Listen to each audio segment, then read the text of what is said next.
This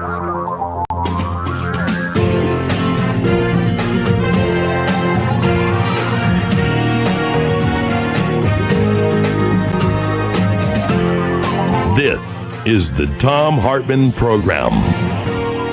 Hey, happy Thursday. A lot going on in the world today. Dear leader was proud of Hegseth in his Iran news briefing, or should we call it a media berating briefing? Nate has a short clip of that to share with you in a minute. Trump is also limiting intelligence sharing. Can we still call it intelligence? Surprise, the U.S. is ending all overseas pro-democracy programs. We're not fans of democracy anymore here in America. And Britain's migrant crisis is apparently being fueled by Moscow. And guess what? The Republicans suddenly realize that the public hates their health care cuts. What are they going to do with this? All that in the first hour. Also, is Zoran Mandami too extreme? Or is he just what New York City needs? I'll share that rant with you in a minute. In the second hour of our program, our one guest for the day, Phil Ittner, is going to drop by live from Kyiv, Ukraine, with an update on what's going on there. Also, this is what happens when cops look and behave like criminals. Yep, we got criminals pretending to be cops getting arrested all over the country. And a crazy alert, Bob Kennedy wants to know what you're doing, what your heart rate is, whether you're warm, whether you're having an orgasm, what did you eat and where and when. The Mahas are going crazy. This in the second hour of the program. And in the third hour of our program, economic news, investors are on edge about a potential shadow Fed share. The dollar's going down. Housing is the worst in decades. Not everyone is doomed, though. The world's richest 1% made $33.9 trillion over the last 10 years. So it's like, yeah, life is pretty good, I guess. So a lot to talk about here. I want to get into the news part of this first off.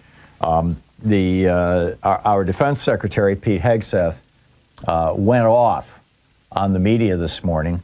Sean, we're going to play this clip out of the board.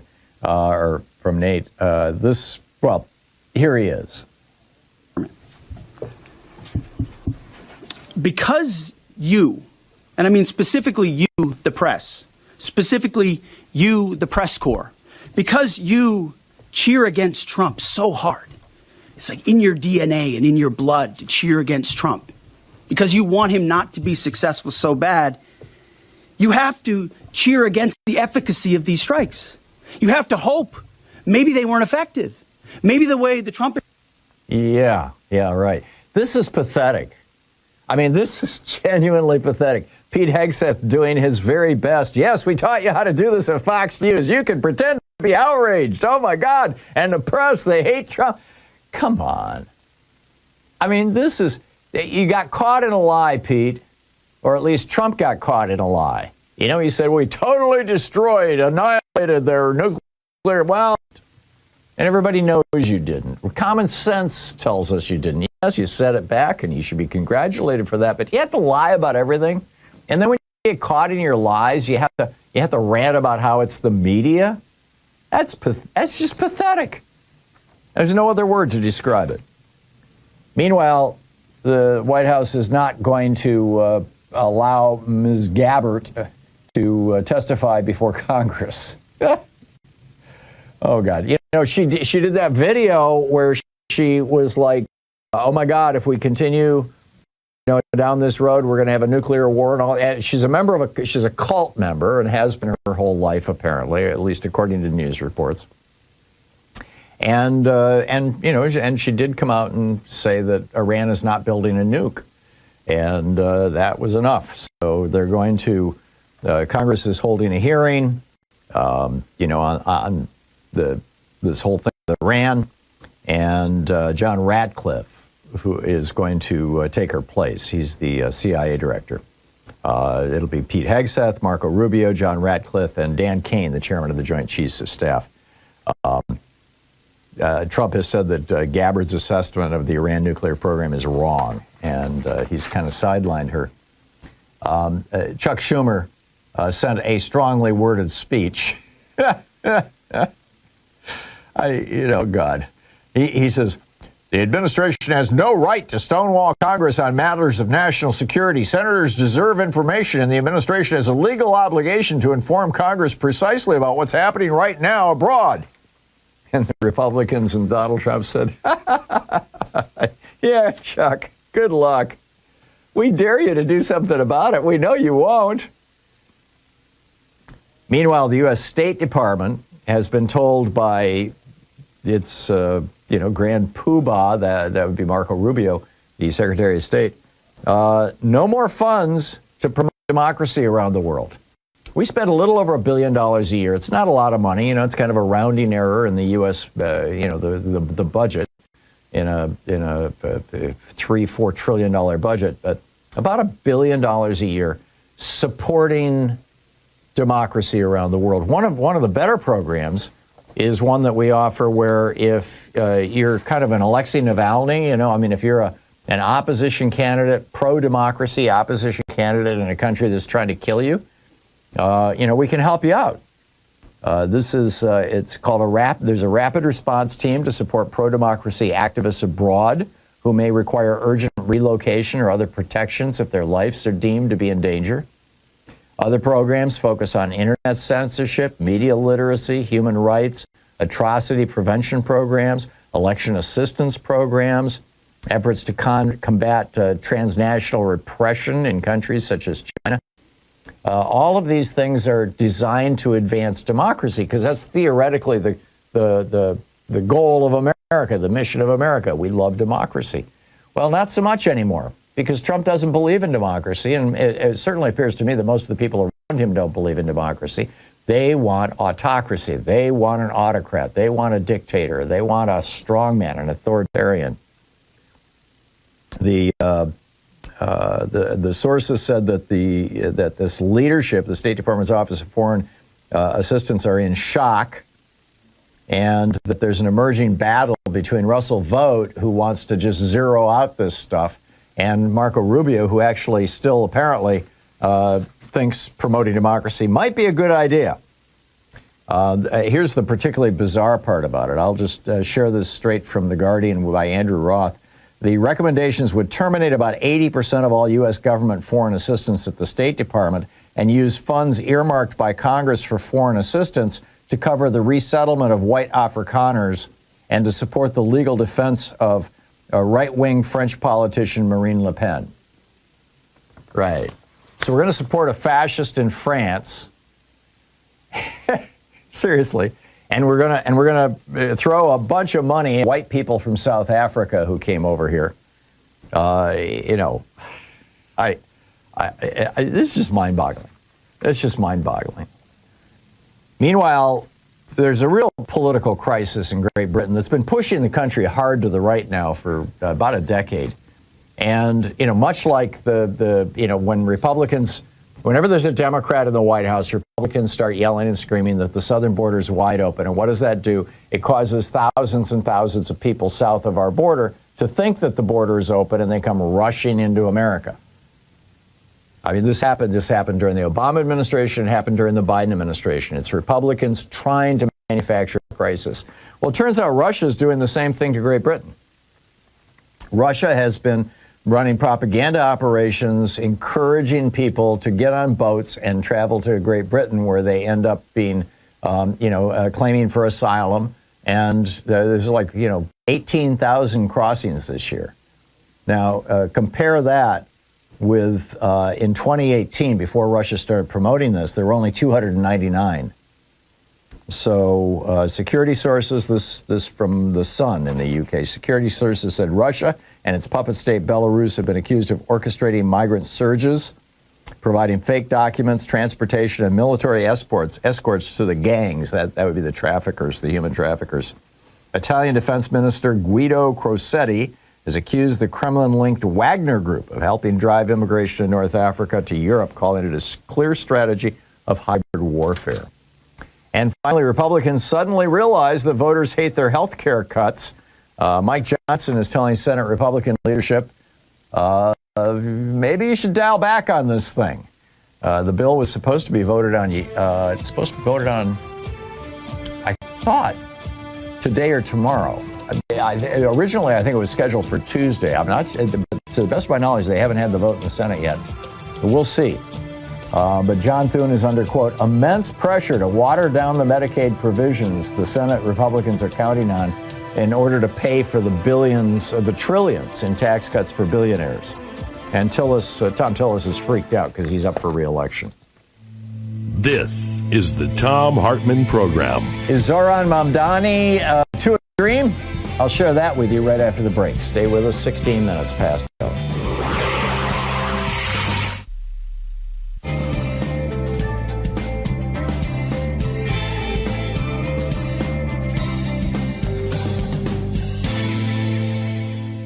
And welcome back, Rick in Doylestown, Pennsylvania. Hey, Rick, what's on your mind today?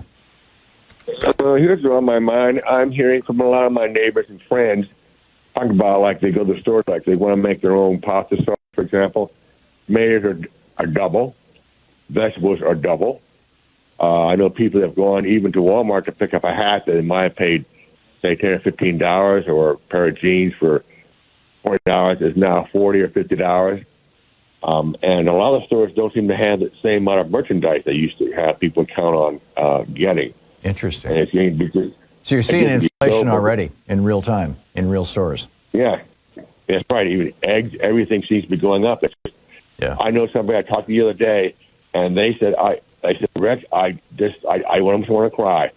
She said, I spent $100 on groceries, and if this would have been 6 months ago, I probably would have only spent about $60.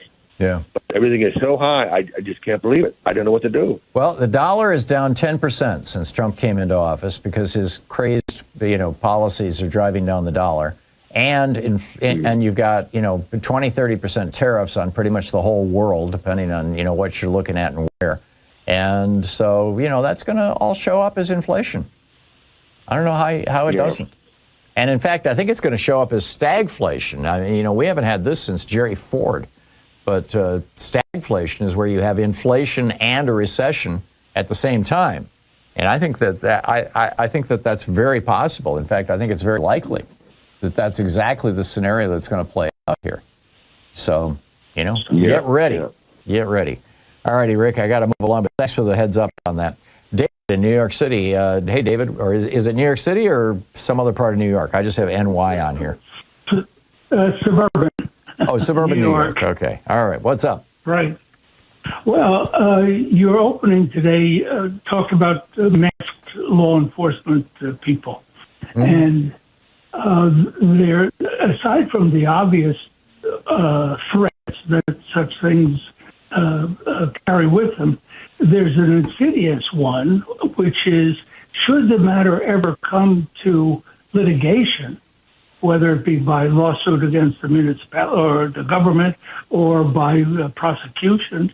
And further, given the willingness of the current administration to lie about just about everything, there's no way of knowing that whoever is testifying against the defendant, in fact, was even there.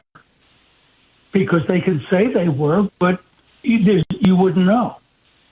Right. In other words, because so that, I think that's why they're doing this, is to avoid accountability. Well, but there's accountability, administrative accountability, which they would avoid anyway. And legal accountability, I'm not hearing, or the news isn't covering what happens to these people who have been arrested. There's only a few cases in which they report anything. Yeah. And, considering the hundreds and hundreds of people who've been picked up, what happened in their cases? Yeah, it's wild stuff. David, thank you. Excellent point. Very, very good point. Thank you. 20 minutes past the hour. I'll be back with more of your calls and the news of the day and my take on the election of the New York mayor, or the primary election, anyway, right after this. Stay with us.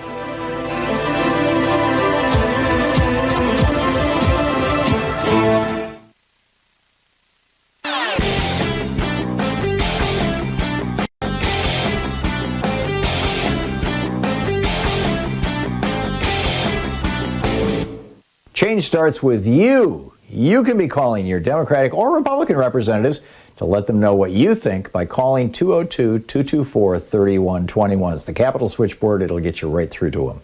Donald Trump lost, voter suppression won in 2024. That's the headline over at HartmannReport.com, and just a brilliant article written by Greg Palast exclusively for the Hartmann Report.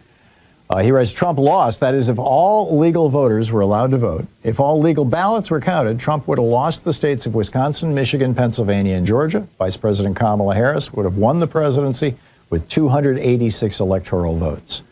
And if not for the mass disqualification of provisional and mail-in ballots, if not for the new mass vigilante challenges in swing states, Harris would have gained at least another 3.5 million votes, topping Trump's popular vote tally by 1.2 million. Greg brings us the numbers. He lays it out. You can read it over at HartmannReport.com. Absolutely free. It's titled Trump Lost, Vote Suppression Won. .com. Check it out.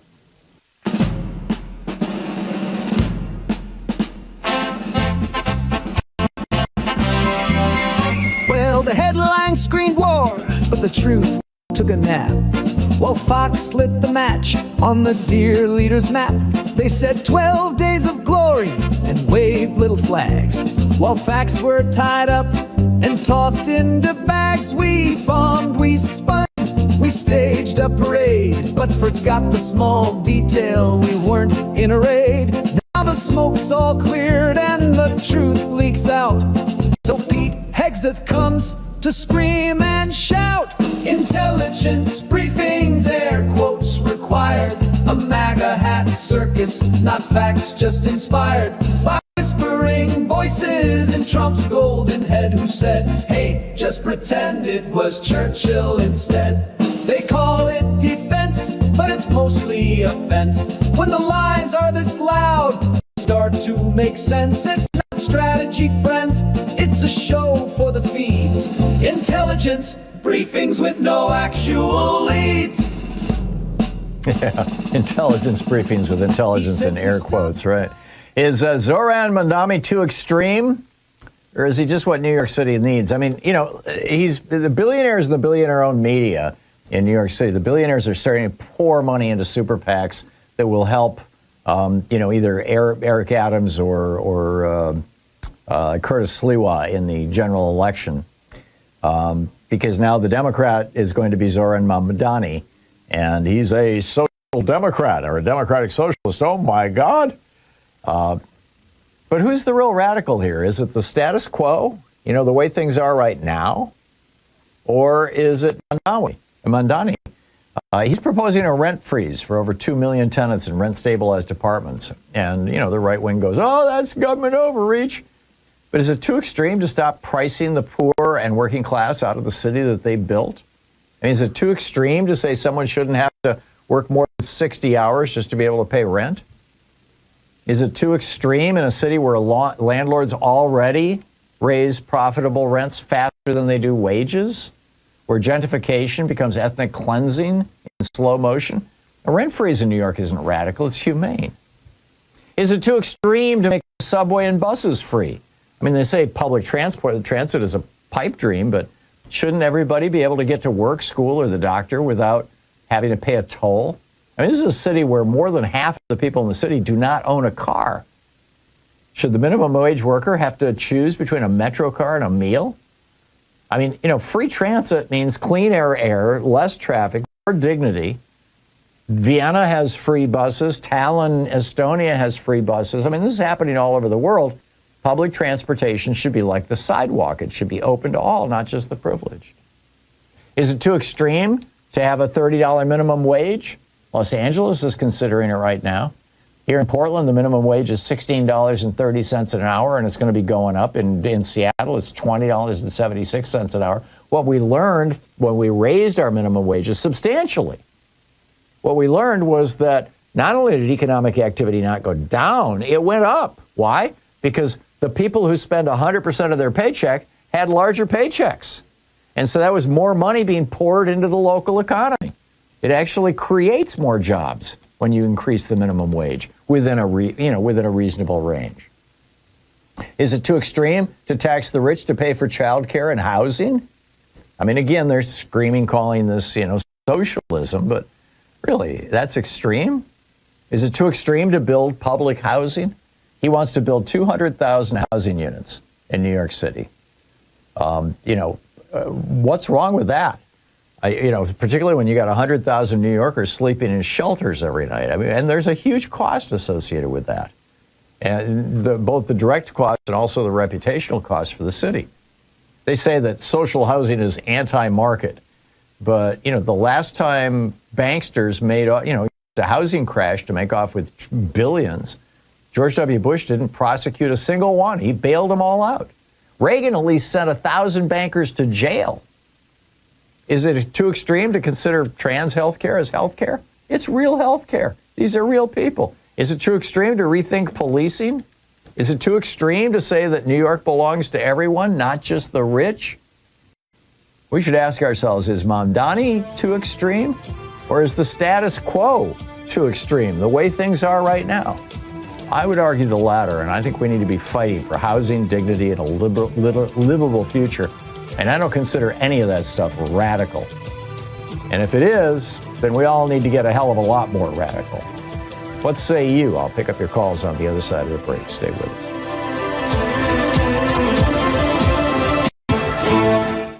You're listening to the Thom Hartmann Program. Call 202-808-9925. It's your media support group for We the People. Be right back with your calls on the other side of this.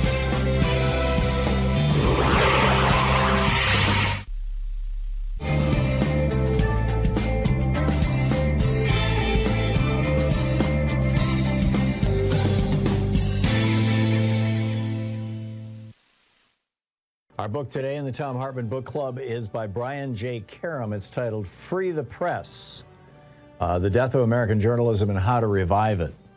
This is from the very last chapter, page 265. My father once told me that if you have a complaint, then you'd better have a solution. People bitch about everything, he routinely told me. They seem to like it more than solving problems. I've often thought about that as I spent a career covering the news. It is increasingly popular to merely ignore those things with which we don't agree and treat people the same way. That's hardly a solution. It only creates more problems. My pop also preached to me about adaptability, as did Alan, and that is a lesson I've tried to apply to every part of my life, to adapt. By the time Alan was preaching the same thing, it was a lesson I'd already learned, though it's still much appreciated. Today, the changing media landscape calls for adherence to some of our strictest tenets, while at the same time adapting to how we deliver the news to the public. Our democracy demands it. The local paper is perilously close to completely disappearing. Large swaths of this country live in news deserts. According to a study published by Axios in June 2021, the United States has lost some 37,000 newsroom jobs since 2016. And according to a study released on May 1st, 2021, by the University of North Carolina School of Media and Journalism, more than 1,300 communities across the United States have lost all news coverage. Among the findings in the study, about 20% of all metro and community newspapers in the United States, about 1,800, have gone out of business or merged since 2004, when about 9,000 were being published. Hundreds of more have scaled back coverage, so much that researchers call ghost newspapers. Almost all of the newspapers still publishing have also scaled back, just less drastically. Online news sites, as well as some TV newsrooms and cable access channels, are working hard to keep local reporting alive, but these are not taking root. These are taking root more slowly than newspapers are dying. Hence the 1,300 communities that have lost all local coverage. To adapt to this undeniable fact, we have to make newspapers more viable and easier to sustain. We cannot afford to let newsrooms disappear because they play a vital role in delivering information that the internet cannot reproduce. When you go to the internet, you're usually on a hard target searching for information. When you pick up a news for information and are open to read anything presented to you, you may not know what to search for, but you know what you want to read when you find it. Newspapers are smorgasbords of information. The internet isn't and cannot be set up that way.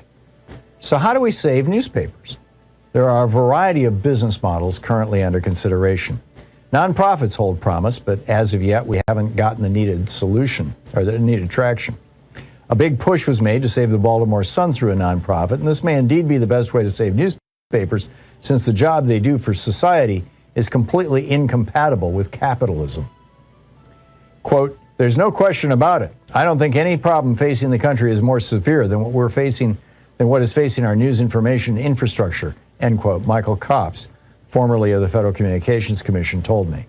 Quote, "I saw it. First call I got was from the chairman when I joined the FCC was about the merger of Fox and Chris-Craft. That set the tone.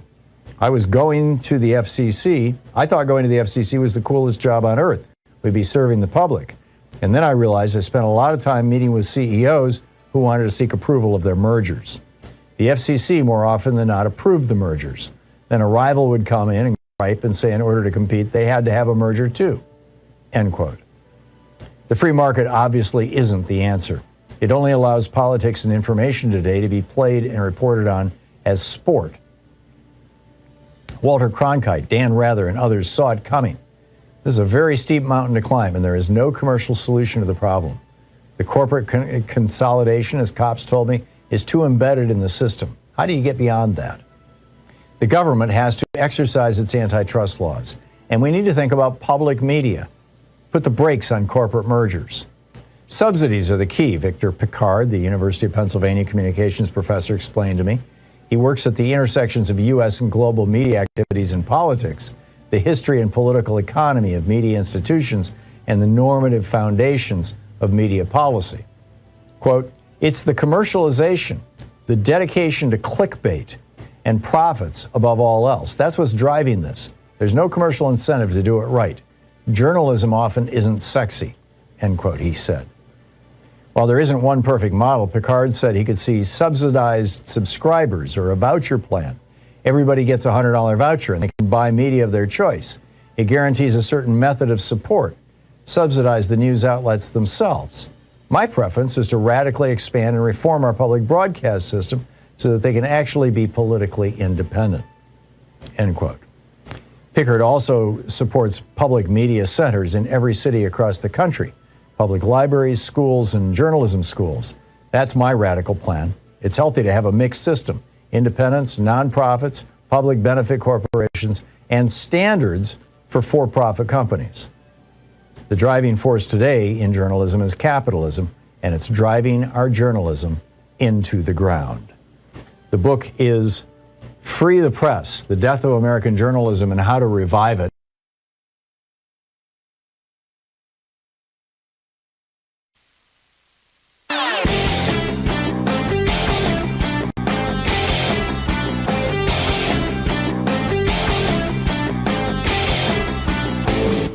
Did you know that every weekday we send out an email before the show giving you all the topics coming up so you could be fully informed and ready to interact with our program? Or that after the show we send out Sue's Stack, a list of every topic I've discussed along with clickable hot links to every source of information I've shared with you on the air? It's all completely free and available over at tom.tv, THOM.tv. Check it out.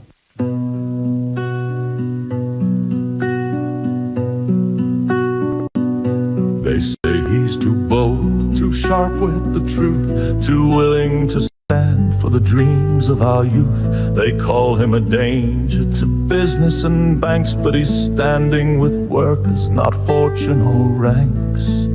So tell me who's extreme, the landlord who hikes your rent till you scream, or the man who says housing's a right, not a luxury sold by the night. Is Zoran Mamdani too extreme, or just what this city really needs? When the poor get pushed out and the towers rise high, who do we call when justice runs dry? He's not too much, he's just enough. When the working class has had enough, he's not the problem, he's the creed of a New York built on hope, not greed. They scream free buses, what madness is that? While the billionaires glide in their gold-plated flats. But freedom to move ain't some radical plea. It's the lifeline of workers trying to breathe. So tell me what's more extreme, a mother with no way to chase her dream, or a man with a plan to make it all right, to turn this cold city back toward the light. Is Zoran Mamdani too extreme, or just what this city really needs when Wall Street 36 minutes past the hour. Picking up your calls here. Bob in Springfield, Illinois. Hey, Bob, what's on your mind today? Well, thank you, Tom. Keep doing what you're doing as long as you can. And I really like that song, the bumper music that came out of the 20 after break. Thank you. It reminded me of the Royal Guardsman and the Snoopy versus the Red Baron series. Yeah, there with the, Louise wrote that last night about, Hegseth and the, yeah. That was awesome. Listen, I've got three things here for you real quick, and I'd like to either inform you and then get your take, or get your take if you're already aware of them, if that's okay. Okay, the first one, this morning the Supreme Court came out with a ruling that says that South Carolina can deny Planned Parenthood Medicaid funding, even if it's not used for abortion. Yeah, by the way, it's not actually funding, it's reimbursement. It's, in other words, if Planned Parenthood does a PAPS test, a cancer test for a woman, typically, because they're a provider, just like, if you went to your doctor's office and had that test, you submit the bill to Medicaid and they pay it. What they're going to say is now if you go to your doctor, they'll pay it, but if you go to a Planned Parenthood clinic, they won't pay it. And for many women, particularly in rural areas, Planned Parenthood is basically all they've got, this is just going to really hurt women. Yeah, and it's going to hurt. They're trying to run Planned Parenthood out of business, too. Exactly. That's the whole point. So, and less than 1% of what Planned Parenthood does is abortion, and those clinics are typically separate from the ones that provide, STD screening, pregnancy screening, cancer screenings, birth control, stuff like that. Yeah. All right. So let's grab these other two real quick. They're related. The first one is that I heard a report yesterday that Dick Durbin, the ranking Democrat on the Senate Judiciary Committee, said that they have removed two things from the big, ugly bill. The first one was the provision dealing with the sovereignty of judges, right, and the part about where judges weren't going to be able to hold people in contempt. Yeah. Yes. Yes, and the other one was the provision that blue cities would be denied funding if they disagreed with the administration's policies. Yeah. To the best of my knowledge, I mean, these are the things that the Senate parliamentarian took out, and but all bets are off until they hold a House Senate Conference Committee, Bob. And Bob, I try to keep people to one topic just out of respect for all the people who are on hold. So I'm going to move along now. Thank you for the call, Brian in Tacoma, Washington. Hey, Brian, what's up? Hi, thanks. So I just don't really quite understand. It seems pretty obvious that Trump coordinated with the Iranians and the Iran, coordinated with Trump. It's not just obvious. He said it. He said they called me up and they said, we're going to bomb you guys, you're Americans. And Trump said, okay, fine, throw your missiles at our soldiers. We can shoot them out of the air, which is pretty bizarre. So treason. How is that not treason? Like, it's admitted to. It's not even disputed. I'm not sure it's treason. I think it's just insanely incompetent. I mean, it's disrespectful of our soldiers. The last time this happened and Iran threw a bomb, you had over 100 soldiers end up with traumatic brain injury that for many of them will alter the rest of their lives. But this is what I'm saying. Why is it not discussed as treason? How is conspiring with our enemy to attack us, which he did, which he admits to, not treason? Like, why is that not the conversation? It's not it's not a time of war, I guess you could argue. I think that there are things that Trump is doing and has done that frankly I think are treason. I think this is more just telling Iran, yes, go ahead and shoot your missiles at our soldiers. It's like playing chicken with our soldiers' lives. I don't mind if you want to call it treason. I'm not going to argue with you. But, I don't think it's the sort of thing that he would get prosecuted for. There are other things that he's done that I think he definitely should be prosecuted for. But this is something that every veteran in America should just be sick to their stomachs about.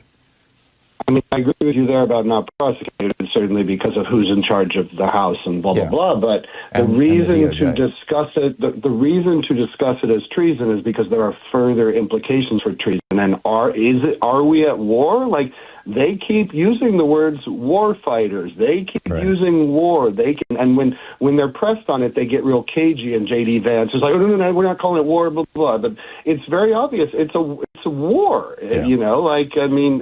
providing aid or comfort to the enemy during time of war is literally the definition of treason. I totally get it. I get exactly, what you're but there are other implications to what it means to have committed treason. I understand you're not going to be prosecuted. So one more quick thing. I know we get one, but are you aware of what Representative Kat Carmack just has admitted to or done or whatever, where she got an abortion for herself and, is extremely anti-abortion? Yeah, she had an ectopic pregnancy.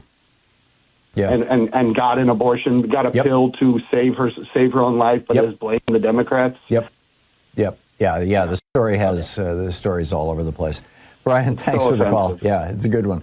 Catherine in Chicago. Hey, Catherine, what's up? Hi, Tom. Good morning.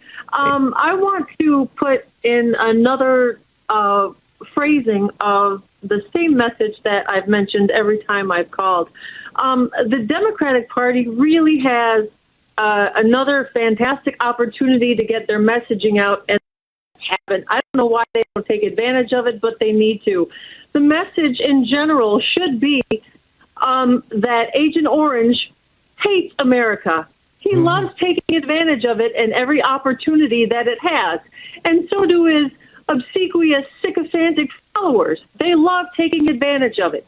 But they hate America because they're destroying and doing their darn best to try to destroy everything that this country is supposed to stand for, and everything that we've been trying to stand for almost 250 years. The trouble with Trump is that everything that you say antagonizes him and triggers him, so he acts like, a petulant little child. But that's what the Democratic Party needs to do, and the behavior is supported by facts every day, every moment, which is wild and crazy, which we haven't had to deal with for, a long time in this extreme. But that's what the Democratic Party needs to do. That is the message, that Trump hates America. The people who follow him also hate America. And we need to make things better. Yeah, I totally get it. By the way, just apropos of this, I have a new book coming out. The next 2 weeks, Jefferson will be in here filling in for me. We're going to be finishing it up. And it's now already available for pre-sale on Amazon. I don't know if it's on any other sites like Palast.com, but it's called The Last American President. And it's an in-depth look at the psychology of Donald Trump, how his life was shaped and how he became the maniac that he is. Just FYI, because you brought up this whole topic of Trump and, how nuts he is. There's a reason. There's an actual reason. And there's ways to deal with that, too. Catherine, thanks for the call. The new book by Thom Hartmann, it will be out in September. But like I said, you can pre-order it right now over at Amazon.com or any of the other, book sites, or presumably any of the other book sites. Just FYI. It's just about 15 minutes before the hour. We'll be right back. You're listening to Thom Hartmann. Visit ThomHartmann.com for audio and video archives. Helping you win the water cooler wars. I'll be right back with your calls. Stay tuned.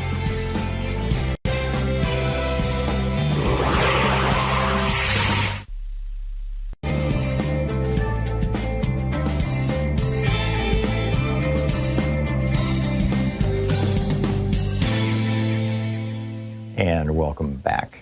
GS in South Lake Tahoe, California. Hey, GS, what's up? Thank you, kind sir. I have read several of your wonderful books, and I'm just consistently amazed at how much you know. Anyway, rock on. Thank you. Yeah, get right to the point. I'm calling about DJT, our favorite crazy man. Mm-hmm. Mango Mussolini.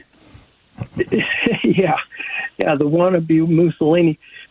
I've been thinking so hard about multiple alternative ways of forcing him out of office.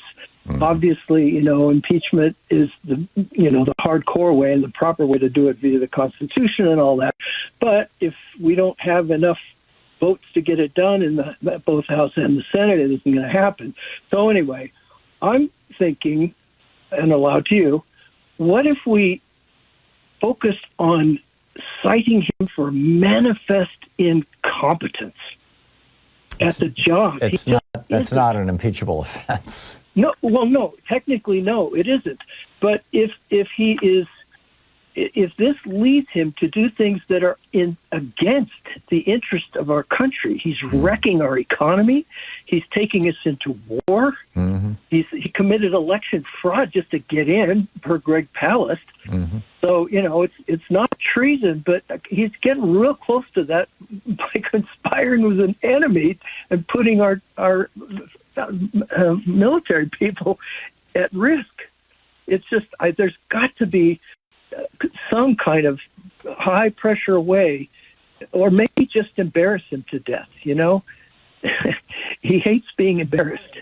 He hates being wrong. But there's got to be some kind of creative way citizenry can just shove this guy out the door. Yeah. Well, one hopes. Your thoughts. One hopes. Yeah. Basically, you've got two mechanisms for removing the president. One is the 25th Amendment, where the vice president has to initiate a process that is then basically voted on by the cabinet. And that has to do with his being, incompetent or struck out or whatever. Right. The other is impeachment. And I just frankly don't see either one of those two things happening.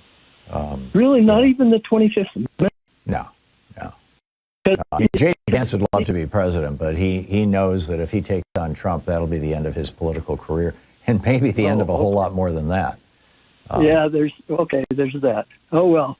Okay, well, I won't take more of your time, but I sure would like to think of some new creative way to make this happen, because, just taking the economy down with all these stupid tariffs, off the wall and bad enough. Yeah, okay, I'll let you go. Thanks you. Thanks, GS. We should be in a break now, shouldn't we? Okay. How much time do I have? 25 seconds. Okay, that's just not enough to I just give you a preview. In the next hour, I want to get into this whole issue of ICE impersonators.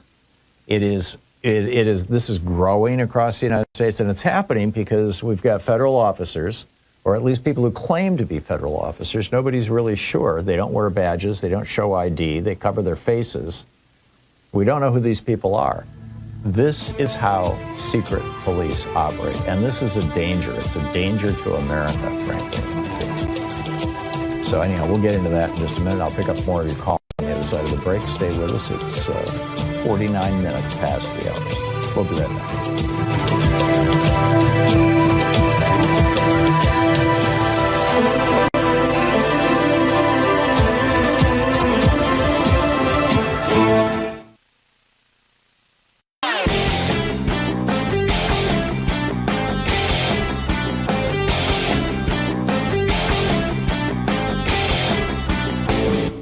Hey, thanks so much for sharing our program and for reaching out to our stations and sponsors and letting them know that you're listening. It really means a lot to us. They called it blood libel, what the Germans were doing, claiming that they were using the blood of Christian children to make their matzah. We've got a new blood libel now here in the United States. J.D. Vance and Donald Trump lying through their teeth, arguing that black Haitian immigrants to the United States, legal immigrants with green cards in this little town in Ohio, are eating pets. And this is another libel that goes way back. In the 1890s, people were claiming German and Dutch immigrants were eating pets. Then they claimed in the 1880s, and actually as recently as last year, a restaurant got shut down in California because of claims that they were serving pets. They weren't. But it was an Asian restaurant. This is just evil stuff, these lies and spreading this kind of hate. And this is now the strategy that the Republicans are using. There's a whole article about it at HartmannReport.com. Hate as a political weapon. Check it out. Minutes before the hour, picking up your calls here, Jerry in Kissimmee, Florida. Hey, Jerry, what's up? Hey, Tom. I just wanted to comment about Mondani and what you were talking about earlier. As an ex-New Yorker, I can just tell you most of my childhood friends and people I work with who retired basically all have to leave the city because they can no longer afford to live there. Yeah. As an example, after World War II, there was a lot of housing for the returning GIs, and Stuyvesant Town in the 20s in Manhattan is a big development that was built for the returning GIs to have a place to live. And this is housing built in the probably late 40s. A 4-bedroom apartment there, if you have a large family, is $8,000 a month. This is a rental. 2 bedrooms, I think, are about $4,000 now. Studio apartments in the city, even in the Bronx, can cost you near $2,000 a month. Yeah, D.C. was about the same, by the way. When we lived in D.C., it was the same. We had a 2-bedroom apartment for $3,000, and yeah, it's in that same neighborhood. Right. So the city is becoming unaffordable, and a city that has over 300,000 city employees, from teachers to clerks to the like. Where are the people going to live? And unfortunately, the past mayors, Bloomberg was mayor for 12 years. He did nothing about creating affordable housing or housing for, the working and middle-class people of the city. Giuliani, the same thing. The issue was kicked down the road. Nobody ever addressed it. And now it's a crisis because though the city skyline is beautiful with the condos and, you even have something called Billionaires Row up and down 57th Street, for people that are young and growing up, they know they can't make it in the city. So when they finish college, they don't even come back to look for a job because they know they can't find a place to live. Right. Well, this is why you've seen such a migration to the outer boroughs and into Harlem, and middle class and upper middle class people. But now also those communities that were once inexpensive. Pardon me, I'm sneezing. Bless you. Those communities that were once inexpensive are now starting to themselves to gentrify and become more expensive as a result. Yes. And also I just wanted to mention, Ron DeSantis came out and made these statements about people coming down to, and of course he says Palm Beach, which the average New Yorker is going to be able to move down there and buy a $30, $40 million home. But Ron DeSantis is a guy who's doing nothing in the state of Florida about homeowners insurance, which there are people leaving the state because they can't afford insurance. Yeah. The crisis with people who own these condos that they have to repair them because of that. Oh, you've got condos collapse down there that are selling for $5,000. Yes, because people can't sell their condos. And lastly with that, Tom, the city of Orlando passed a rent control bill. The people in the city wanted it. It was put on the as an option in the election as a ballot initiative. And what did DeSantis and the state do?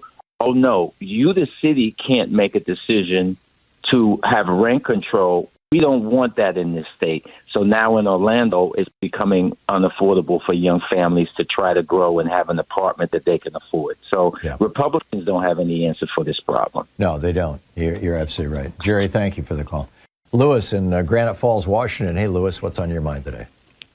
Yes, sir. I just wanted to thank you and your missus and all the people that work on your program and your listeners. Like Bernie said, you have some of the most intelligent listeners in the world. I agree. I just got something Stephen King, he said in his first go-around when the idiot was in there the first time.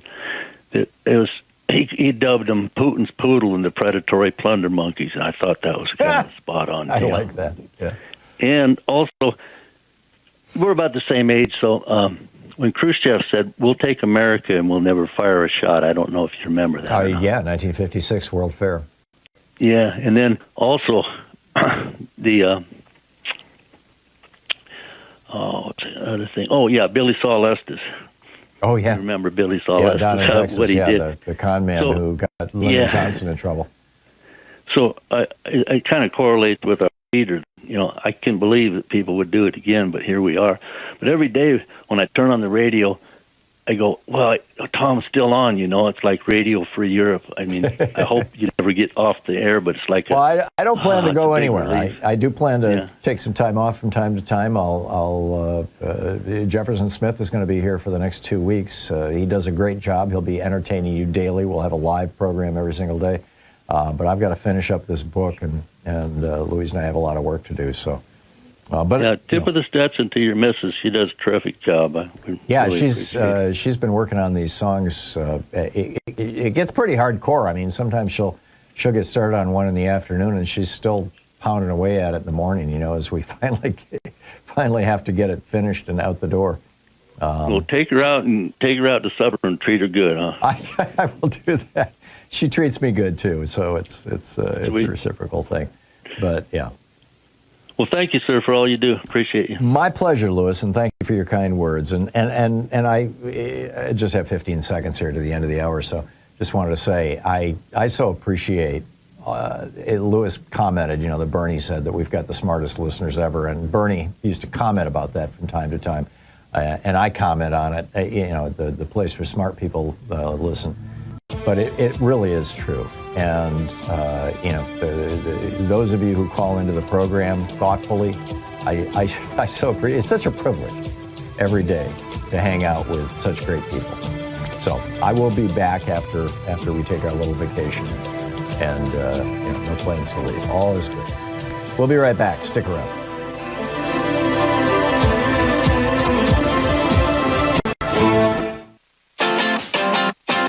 You're listening to Thom Hartmann. In addition to bringing you the Thom Hartmann program here on Free Speech TV and Video Media Online, we also have a whole set of ways you can interact with us and tools you can use to spread the word about the importance of democracy and the threats to it in our republic. First, there's your daily homework. Sue Nethercutt puts together a daily email newsletter that has a link to every story I discuss on the air, so you can find my sources and you can share them with your friends. It's free and you can sign up at thomhartmann.com. Second, I publish my daily take every day over at the hartmannreport.com website. That's also free if you want the daily 5 days a week rant in your inbox. No ads either. Third, we have the podcasts. There's the free 1-hour version of our daily show that's advertising supported. You can find that wherever you get your podcasts normally. And then there's also the podcast of the entire 3-hour show with no advertisements, and that's available by subscription over at thomhartmann.com. So check them all out at thomhartmann.com and hartmannreport.com.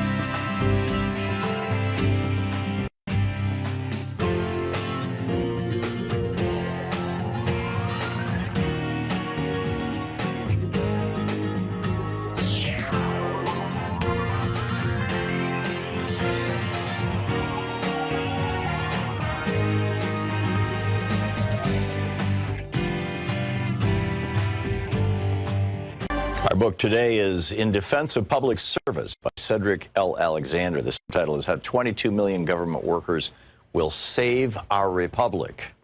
This is from Chapter 1, Civil Servants and Servant Leaders. Unelected public servants are found at all levels of government, federal, state, and local. But the modern model for all is found in the federal employment systems. More specifically, it is in the concept and operation of the federal civil service system, which governs the appointment and tenure of most federal workers.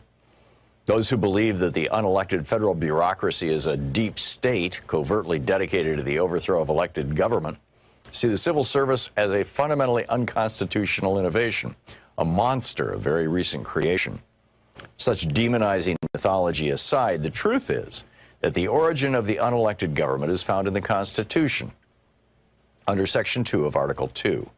The article defines the powers of the executive branch, and the second paragraph of its Section 2 assigns to the President the power to, quote, nominate and by and with the advice and consent of the Senate, to appoint ambassadors, other public ministers and consuls, judges of the Supreme Court, and all other officers of the United States, whose appointments are not herein otherwise provided for, and which shall be established by law.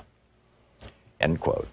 Thus, the President has the power to make all appointments not otherwise provided for in the Constitution. These are subject to the Senate's advice and consent unless Congress, by law, vests the appointment of such inferior officers as they may think proper in the President alone, in the courts of law, or in the heads of departments. End quote. In other words, the unelected government, which I have called the fourth branch, is rooted in the Constitution through the powers that it grants either to the President or to Congress. In turn, Congress may grant the President, the courts, or heads of departments the power to hire unelected public servants. In all cases, however, the creation of the unelected government flows from the Constitution, the supreme authority and originating law of the nation. The framers of the Constitution recognized that the elected government of our republic was not in itself sufficient to govern us. It cannot alone get government done. It does not alone possess all the expertise necessary to lead, let alone manage, so vast an enterprise as a nation. If this was true in the late 18th century, it's even truer in the 21st century geopolitical and technological environment that is far more complex, and that therefore requires a cadre of professionals possessing a wide variety of specialized skills, training, education, and experience. The Constitution does not call these appointments and hires a fourth branch, but that is what the federal service and other government workers constitute. De jure, in law, there is no fourth branch of U.S. government, yet it unquestionably exists de facto, in practice, in reality, in fact. Does the fourth branch compete with the three constitutionally established branches? No. It coexists with them as provided for in Section 2 of Article 2 of the Constitution itself. Those three constitutional branches are absolutely necessary to our republic, but they are not sufficient to it, as the framers acknowledged. Moreover, as I've already observed, for most people, most of the time, and in most situations, it is the member of the fourth branch who are, practically speaking, the government. They are the doers. They implement the policies created and interpreted by the three constitutional branches. What is more, although they do not decide or decree policy, they often influence it, not covertly, but by intention and design. The Constitution assigns the Senate the roles of advising on and consenting to most major presidential appointments, but members of the fourth branch do far more advising on a daily basis when it comes to providing the subject matter expertise and feedback necessary to formulate and modify policy decisions. As it turned out, following the coming into effect of the Constitution in 1789, the President, the chief executive, that is, the elected official responsible for faithfully executing the laws, directly or indirectly appointed the unelected personnel whom he deemed necessary to execute government. Most of the agencies in which personnel of the unelected government served were created by the executive branch under Article 2. And for a full 170 years after the Constitution was ratified, the President had the unquestioned to appoint and to terminate what were, in effect, employees of his branch, the executive branch. Indeed, in 1789, Congress explicitly voted, by a narrow margin, that it had no authority of approval or disapproval of presidential decisions to terminate appointees. Only those few public positions that were independent of the executive branch, which today are known as independent agencies, were not subject to presidential appointment or termination. In 1829, Andrew Jackson took office as the 7th President of the United States. He was regarded as the apostle of the rights of the common man, and he made it clear that he intended to usher in an area of a more highly participatory democracy. During his 2 terms and under his influence, many states substantially extended the still males-only franchise by dropping property requirements from the ballot and Johnson waged a mighty battle against the second bank of the United States in a successful effort to loosen credit and thereby free up sources for finance. In Defense of Public Service by Cedric Alexander.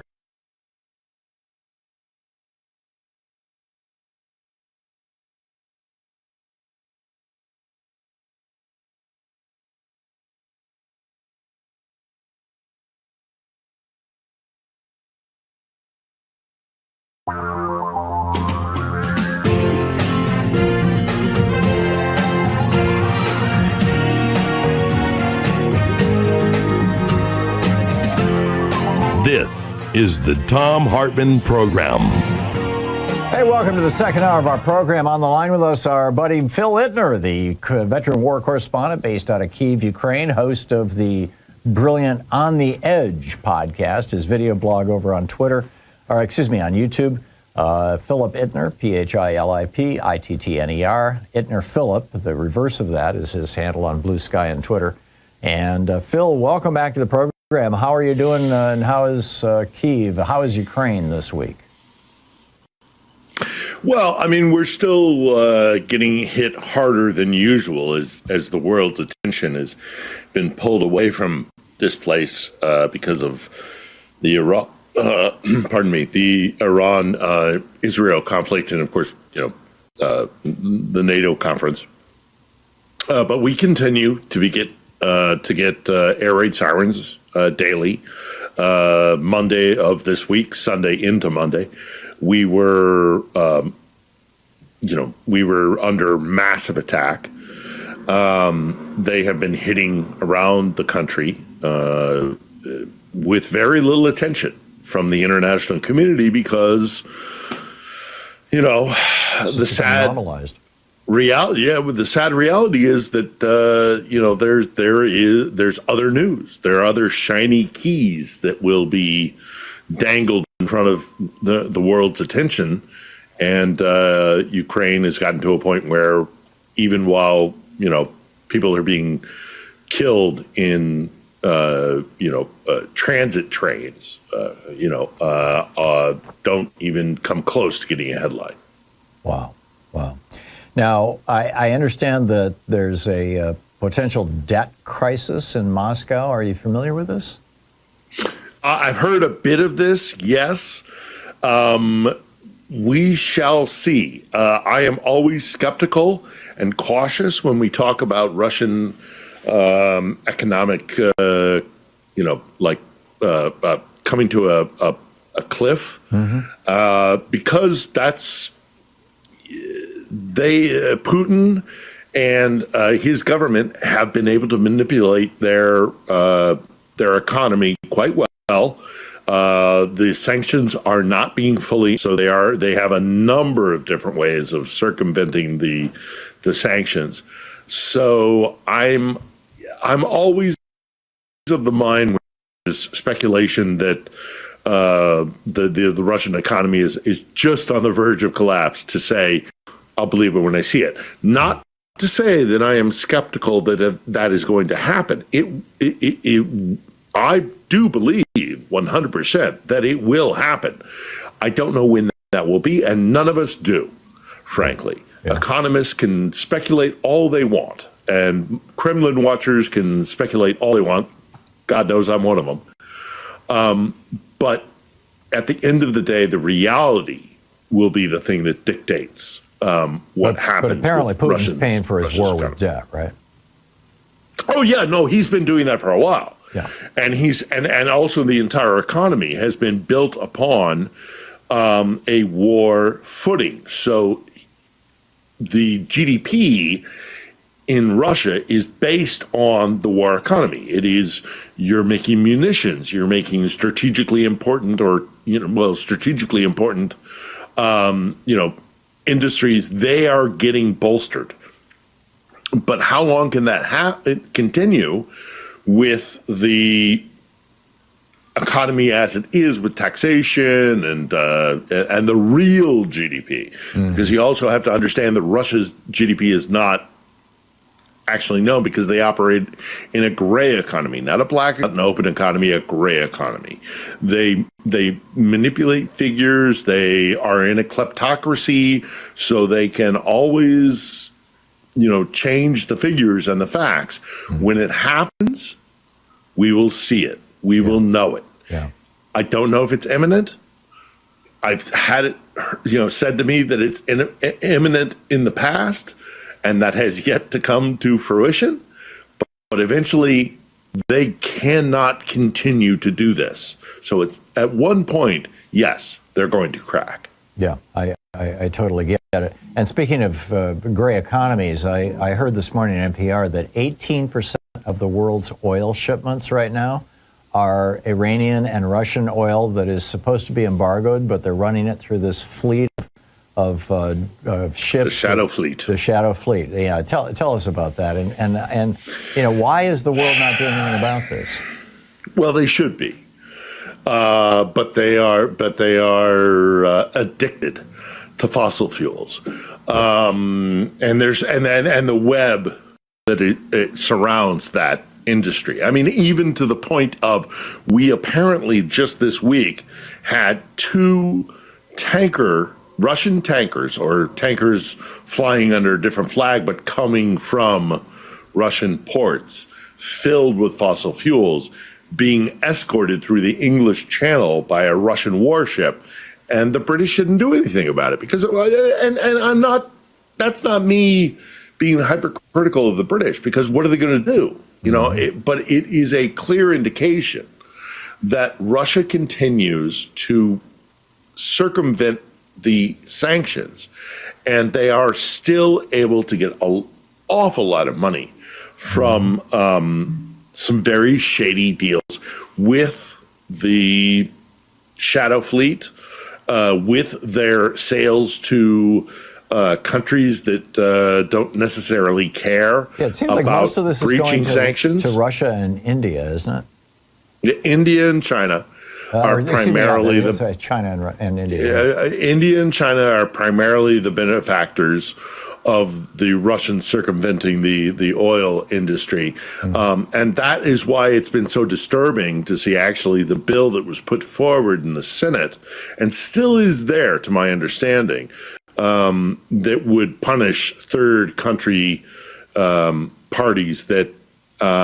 benefited from the sale of sanctioned Russian fossil fuels. And that seems to be right now in a bit of a limbo. It's Blumenchuck and Lindsey Graham, who put that, and it's just in a bit of limbo. But we need to do that. We need to crack down on their shadow fleet, because until you make the cost of this war unbearable for Russia, they'll keep doing it. And they've made that perfectly clear. Yeah. So, well, on NPR this morning, they said basically no country is willing to confront Russia over this and seize a ship, that would create an international incident that everybody's afraid to lead to war. I agree with you. I completely agree with you. Meanwhile, Trump yesterday or day before yesterday, whichever day it was. Daddy Trump. When he was at NATO, he was asked by a Ukrainian journalist who told him how her husband is, in Ukraine and fighting the war and all that kind of stuff. She asked if he would sell Patriot missiles. Of course, Europe Ukraine $15 billion to buy Patriot anti-aircraft missiles from the United States. So far, Trump has refused to sell them to Ukraine, as much as he likes to brag about, I cut a deal and I brought money back to America. Any progress on this? I haven't heard anything. I'm guessing it was just more BS. He said after a meeting, as a bilateral meeting along the NATO conference with Zelensky, he came out of that and he said that they would be open to the idea of selling more or providing. I suspect if it being Trump, it would ultimately be a sale. Patriot missile systems, which we desperately need. Yeah. We desperately need air defense. We have been, while the world has been preoccupied with this mishigas in the Holy Land, in Israel and Iran, the 12-day war. Meanwhile, we have been getting pummeled here. And I very much doubt, Tom, that this has been on any front page headline of any newspaper in the world, in America. We have been getting absolutely pummeled. On Sunday going into 2 weeks, so 2 weeks ago, we had a really bad attack. This last week, Sunday going into drones, Shahad drones, I could hear them in my apartment. And I live in downtown Kiev, which of all places in this country should be the most fortified air defense location in the country. And I heard Shaheeds, the Iranian-based drone that Russia employs here, off my balcony. Wow. And explosions and aircraft, anti-aircraft munitions going up into the sky. I'm seeing a reporting that Russia has launched over 28,000 of these Iranian drones. It's been insane. Are they slowing down now that Iran has been kind of bogged down with Israel? Okay. No, because the Russians have actually taken the technology and they have their own outside of Rostov. They have another factory that, just incidentally, and not to go too deeply into it, but they also just hit a drone factory in a place called Taganrog, and that was really significant. I mean, the Ukrainians continue to actually be militarily very successful. You mean the Ukrainians just struck a Russian drone factory? Yeah. Wow. Yeah. Cool. Yeah, but they have a stockpile of these Shaheeds, and they have a factory outside of Rostov where they produce them, which probably has very intense air defense. So I don't think the Ukrainians are going to try and do it with a drone or anything. They might do it with sabotage. Yeah. But we have had these drones flying into Kiev for the last 2 weeks. Ever since Operation Spiderweb, this Ukrainian operation which stunned the world, and it's Patriot missiles. So if somehow Zelensky was able to, stroke Trump's ego and get Patriots, I don't live in Kiev. I live in Kiev. Yeah, I live in Kiev. I just want Patriots. Yeah, I get it. I want them desperately. Yeah, and apparently the NATO guys figured this out because they all were stroking his ego, and suddenly he's, okay, I like NATO now. The guy behaves like a 7-year-old. It's amazing. Phil Ittner, check out his podcast, On the Edge. Thank you, Phil. Always a pleasure. Thank you. This is the Thom Hartmann Program. So what happens when cops look like criminals? And a crazy alert. Bob Kennedy's at it again. I'll be right back with you.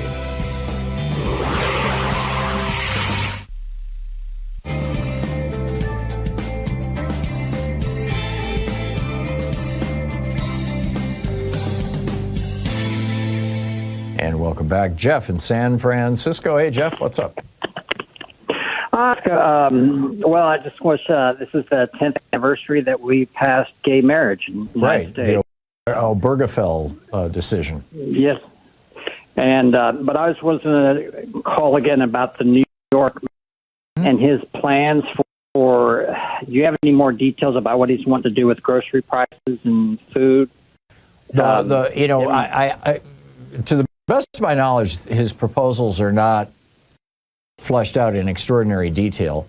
He's not the mayor, by the way. He still has to face Eric Adams and Curtis Sliwa in the general election in November. But it looks to me like what he wants to do is not so much deal with prices, although he has, affordability has been the basis of his campaign, and competition will change pricing, will drive down pricing. He wants to deal with food deserts. You've got parts of New York City where, most people don't own a car, and you can't walk to where you can buy fresh fruit and vegetables. Basically, all you can get is the, processed food that you get in 7-Eleven type stores, convenience stores and liquor stores. And people living on that end up with horrible problems with obesity and diabetes.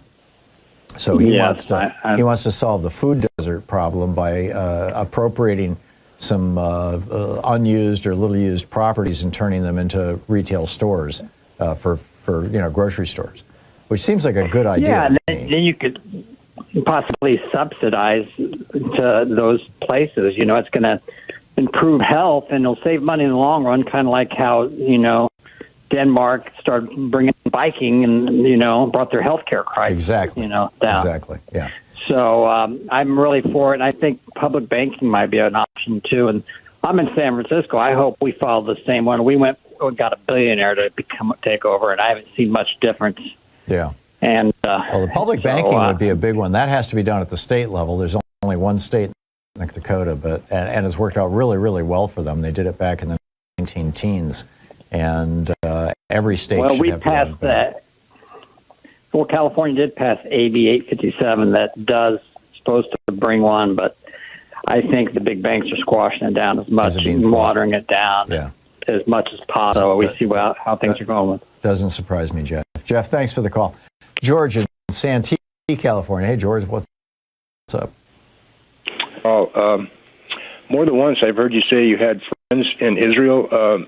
Personally, I don't know anybody in Israel, but what do they tell you about what's going on with the Palestinians over there?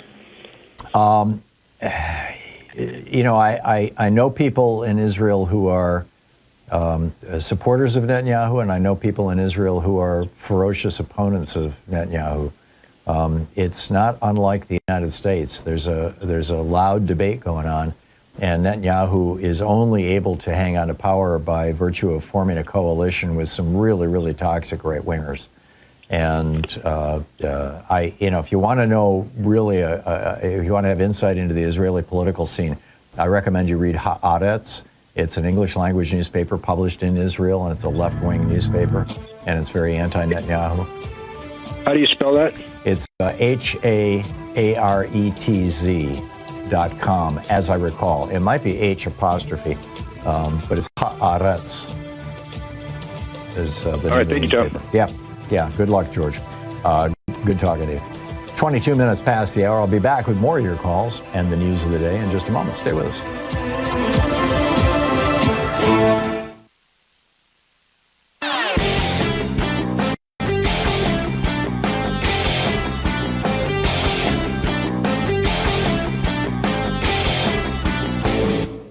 Missed my opening rant today? It's usually published over at HartmannReport.com, where you can read it and share it with your friends for free. Check it out, HartmannReport.com. They came for Ukraine in the dead of night. A sovereign land lit by freedom's light. Sirens wailed as the skies turned red. But Ukraine stood while the cowards fled. Homes were shattered, dreams set ablaze. Yet through the smoke, the blue and yellow sways. A mother clings to a photograph. Ukraine still breathes. Ukraine still lasts. Ukraine is not alone in this, their cry for peace. The world must kiss. Democracy's not just a word, it's every voice that must be heard. From city square to bloodstained field, they hold the line, they will not yield. Their fight is ours, this truth is known. We stand with Ukraine, they're not alone. 24 minutes past the hour. So what happens when your police don't dress like police? What happens when the cops just wear street clothes and cover their face with masks and don't carry badges and don't have names on their jackets and drive around in vehicles that don't even have license plates, or if they do, they're just pedestrian vehicles? How do you know they're cops? Well, you don't. And what happens when that happens? Well, here's what's happened. Two Temple University students wearing shirts with the words police and ICE in white lettering were arrested on Sunday when they tried to get into the Johnson and Hardwick residence halls They said that they were going to harass people that they thought might be immigrants or who were in the country on student visas. That's Temple University. This now is at Sullivan's Island in South Carolina. Sean Michael Emmerich Johnson was jailed on Friday for felony kidnapping, impersonating a law officer, and 2 other misdemeanors. Johnson turned himself into officers following a viral video showing him berating a Hispanic individual while shouting, "You're going back to Mexico!" He took the driver's car keys away while shouting at the men in the vehicle, leading to a widespread community backlash. That's 2. Number 3, Carl Thomas Bennett Jr. Was arrested for sexually propositioning an immigrant woman at a local motel in Raleigh, North Carolina, after flashing a fake business card with a picture of a badge, according to WBTV. He allegedly threatened to deport her if she did not go along with his demands for sex. He's now facing charges of breaking, entering, and terrorizing to injure, kidnapping, and 2 counts of second-degree forced sex, among other charges. He successfully had sex with this woman. And those are just the 3 that, are at the top of the news in the last 24 hours. When you have secret police, you have people imitating the secret police. And, predators using that imitation. This is just so wrong. Meanwhile, Bob Kennedy wants to track all of us. This is totally weird. And his little vaccine committee is meeting, I believe, today. I'll share that with you right after the break, and I'll pick up your calls here. Stick around. We'll be right back. You're listening to the Thom Hartmann Program. Call 202-808-9925. It's the True People's Media. Right back with your calls in just a minute. Stay with us.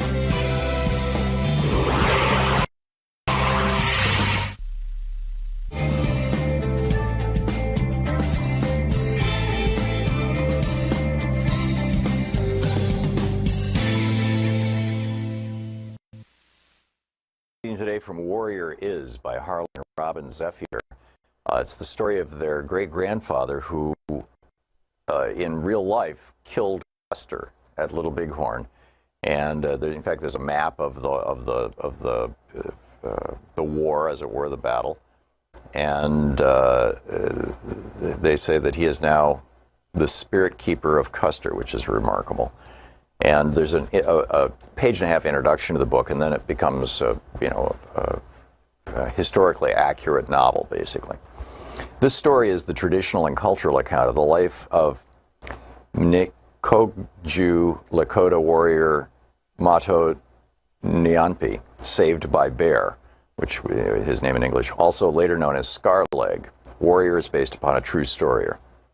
What you are about to read has been told to us through our family, passed down as oral history from generation to generation.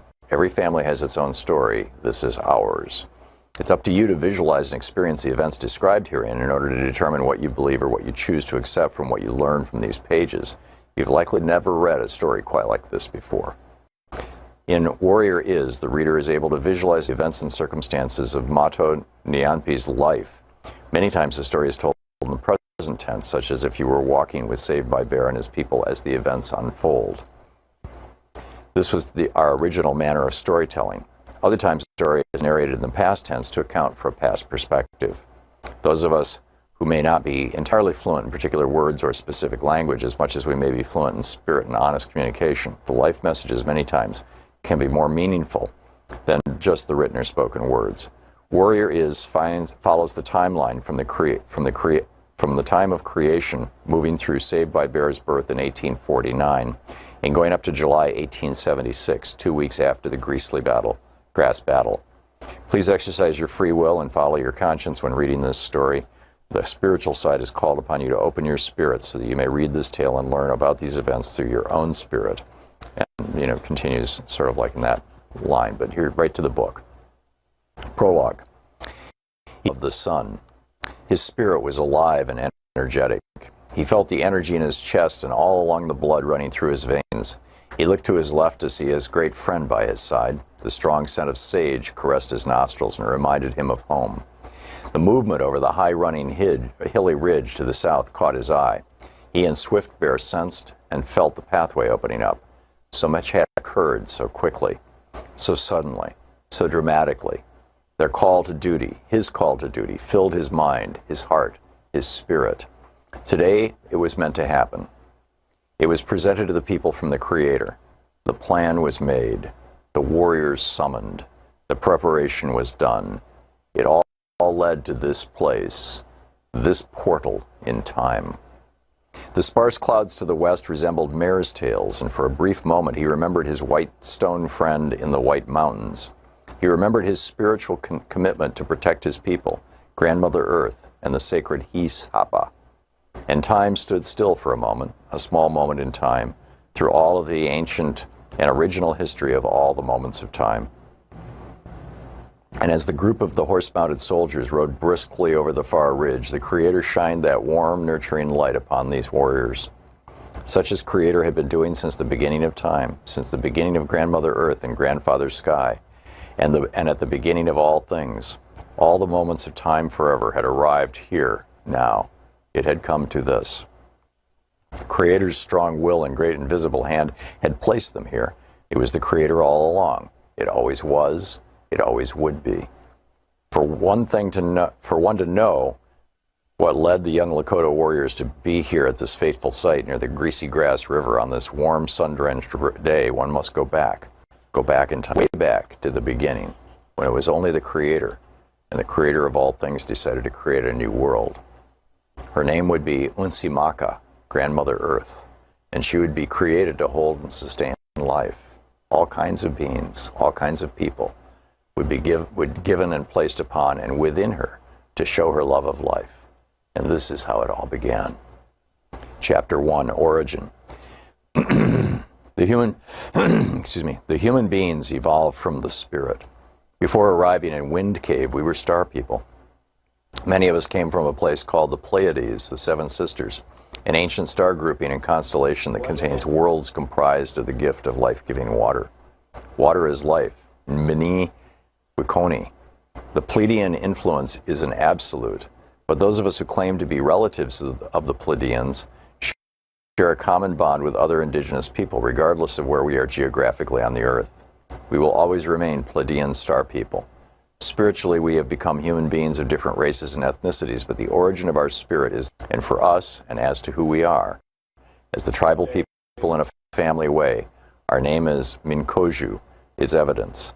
It means life's subsistence through the gathering and planting by the waters and or river. The Minikochu spend their lives living by the waters. This is something that many of our own people do not know or understand, but this is our history, not only of our physical existence, but also the history of our spiritual existence on Unsimaka. The book is Warrior Is, Robin and Harley Zephyr.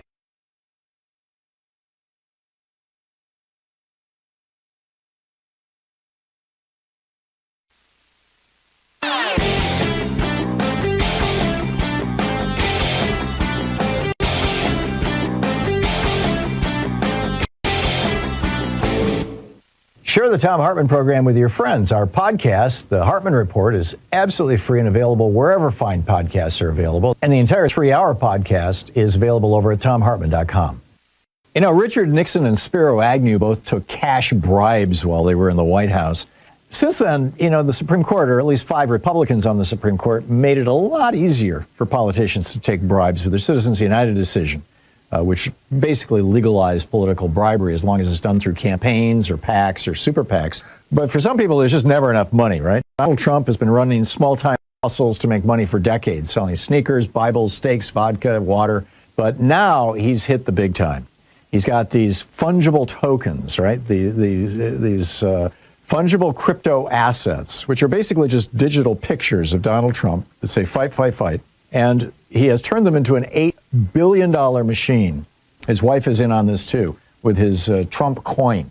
It's a new way that foreign powers and billionaires in the United States can just shovel money into Donald Trump's pocket. There's a whole article about it over at HartmannReport.com titled Presidential Payola, The Evolution of Political Bribery. Check it out.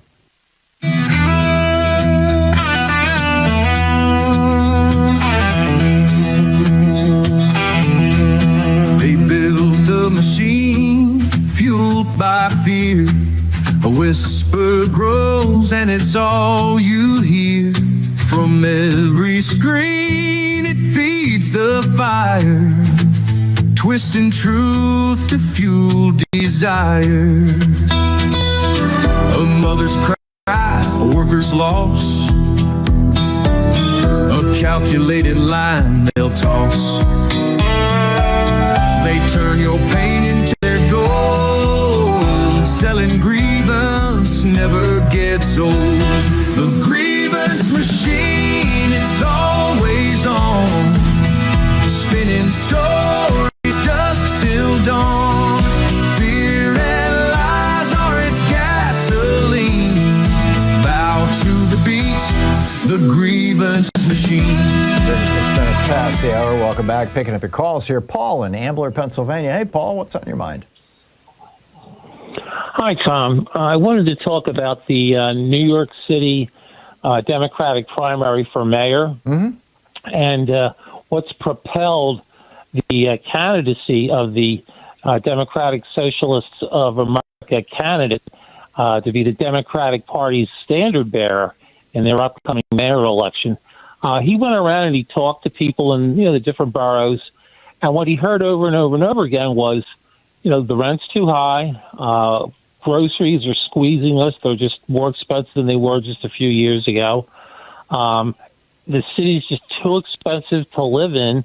I need child care. That's also rocketed in expense to the point where it's difficult to get a job and also take care of your family. And of course, I think previous callers were talking about food co-ops or some sort of like public type of markets where food can be bought in a competitive manner and to help bring the prices down.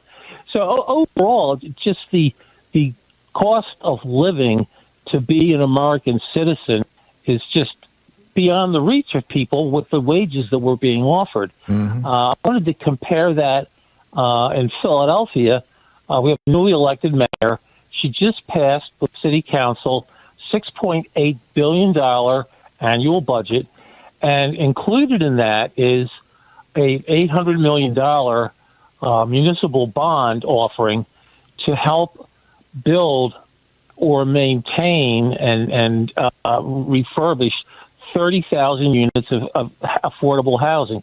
And in Philadelphia, we don't use the term affordable housing as much as we say row houses. So that's where most people in the city live. They don't live in, 5 or 6 story walk-up apartment houses. People are homeowners, and they might be modest, but you know what? They're very solid homes. They don't require a lot of maintenance, but they're old. The older ones need to be, need new roofs or new wiring, whatever they might need. But some have fallen, and it's literally fallen into the ground, and they need to have new housing to replace them. Sure. So without calling themselves Democratic Socialists or anything, regular Democrats in Philadelphia are offering housing. We also offer universal child care. We have something called the soda tax. It's been in place for several years. $70 million a year is what comes from the soda tax, and it's dedicated to child care and also refurbishing what we call the rec centers, the recreational centers, which are usually like a city block with a big ball field, an enclosed building where there might be a basketball court and maybe a swimming pool if you're lucky. But the facilities are upgraded. Millions of dollars have gone into them, even putting in air conditioning into some of the more recent renovations. So the point is, across the country, you're going to find the Democratic Party doing the things of the so-called Democratic Socialists of America, but they're just not using the word socialist. Yeah. And I think what people need to understand, and among your listenership, the absolute enormous scale of this country, the issues are the same, but how they're approached can vary. So the people who are the regular Democrats, they'll vote for this stuff and they'll stay in power. Yeah. Philadelphia has basically wiped out the Republican Party in all elective offices. They just don't exist. Because Democrats are delivering. They're delivering housing, child care, and that budget doesn't even include the public schools. Yeah, this is where there is such an opportunity. I mean, the Clinton and Obama talking federally here now, both had an opportunity to roll back Reaganism and neoliberalism, and both chose not to do it. They both chose to basically embrace big corporations and billionaires. They did some good stuff along the way, but by and large, we are still operating, or at least were until the Biden presidency, within the framework of the Reagan Revolution. And now we're back in it again. And because we really never pulled out of it. We need to get our top income tax rate back up to 70 or 80%, and the top corporate rate back up to 50%. We need to outlaw stock buybacks and I mean, there's some, and do away with, big money in politics, but some very straightforward, simple stuff that I think would put the country back on track. But the Democrats now have an opportunity to go full in. I keep saying this. The Democrats wanted Bernie in 2016. The Clinton machine said no. Democrats wanted Bernie in 2020. The Clinton machine and their friends said no. Hell, I think, Democrats wanted Bernie in 2008, although that was, mostly between Hillary and Barack Obama. But people have been ready for this for a long time. They have, and even if the Democratic Party isn't, the tip of the spear of leading some things, there's a lot of food co-ops in Philadelphia. One just opened up in a neighborhood called Germantown, which is a lot of low-income people, has crime, but they took over what was an old Acme supermarket from maybe the 50s that was on the main commercial corridor, as opposed to the big super, gigantic parking lot surrounded by a store that's more typical today. That just opened up, and that's doing very well. So even people who, without the support of the city council and the mayor, have on their own for the last several decades gone out and started housing co-ops, credit unions, and other such nonprofit organizations. We have an enormous amount of credit unions in Philadelphia. One of the biggest credit unions in the country is the Navy Federal, $190 billion bank. Wow. And if anybody in your listeners has anybody, their granddad was in Vietnam, their dad was in Iraq War, or more recently in Afghanistan, have them join the Navy Federal Credit Union, and then they give it to their kids, and then their kids can give it to their kids. No, I get it. All my children and my son and myself all have it because of my father from World War II. Oh, that's great. And $190 billion speaks for itself. Totally. Paul, I got to move along, but thank you for the call. It's a lot of great information. Mike in Chicago. Hey, Mike, what's up? Hey, Tom, how you doing? Fine, thank you. What's on your mind? I read something this morning, and it seemed kind of hard to believe that it hasn't really been that more widely reported. But on June 13th, the Army released a press release saying they had sworn in 4 top digital executives as lieutenant colonels in the Army. Correct. And they're calling it. Have you heard of this? Yeah, I wrote about it in my Saturday report, and I talked about it, I think, last Friday. It's an abomination. I mean, this is a new program where if you give over $1 million to one of Trump's slush funds, then you too can become an Army officer. You can get your very own uniform and walk around military bases and force everybody to salute you. Yeah, and they're calling it the Detachment 201, the Executive Innovation Corps, to drive tech. You got to be a tech executive to do it. And they've already given these military commissions to one of the senior executives at Google. As I recall, one of the senior executives at Meta, I think, maybe OpenAI. Yeah, and Palantir. Yeah, and it's just this is more insanity. It's actually more naked corruption from the Trump administration. Yeah. And one rank away from general, which is there you go. Well, yeah, lieutenant colonel. You got to work your way up to colonel, and then you head to general. But yeah, I'm with you, Mike. It's obscene. It's the privatization. This is Trump taking our assets and converting them into his cash. Mike, thanks for the call. It's 45 minutes past the hour. You're listening to Thom Hartmann. Visit ThomHartmann.com for audio and video archives. Defending America from the weapons of mass deception. I'll be right back with you, Paul.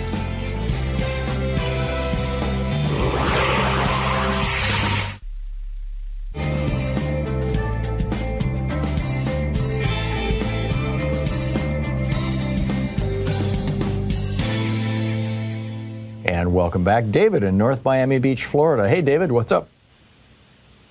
Yes, sir. I promise once I infiltrate the White House, I will not take the lieutenant colonel rank. I don't want to be mistaken for the Vindman brothers. Yes, sir. Okay. Although I might start a debate club between them and Alan West and Oliver Norris, because they were all lieutenant colonels. Yeah. Right. So, so it's good that we're going to have an actually Democratic mayor in New York City. Remember, I ran for mayor here, mostly on a basic income platform to try to turn the main street into a toll road because there's so much traffic just going between Miami Gardens, where the football games are, and the Big Aventura Mall. Mm-hmm. So that's the good news. The bad news is Trump seems to be lined up not for a Nobel Prize in peace, but an Ig Nobel Prize, like Ira Flatow hosts. Mm-hmm. So that's what leads to the ugly that, I'm going to try to distract Trump into getting a Nobel Prize in economics. So that's going to, we have to do some cleverness to trick him into providing a basic income. It's possible. Mm-hmm. Maybe one of those $1 trillion coins might be in play. Because he wants to be huge with a capital Y. And, I can do things in ways that his inner Roy Cohn cannot. Right. So wish me luck on my misadventures. Okay. Well, good luck with that, David. I wish you the very best. Nicholas in San Cristobal, Mexico. Hey, Nicholas, what's up? Tom, how are you today? You're doing well, actually. I don't need to ask. It's a terrific program, as usual. Thank you.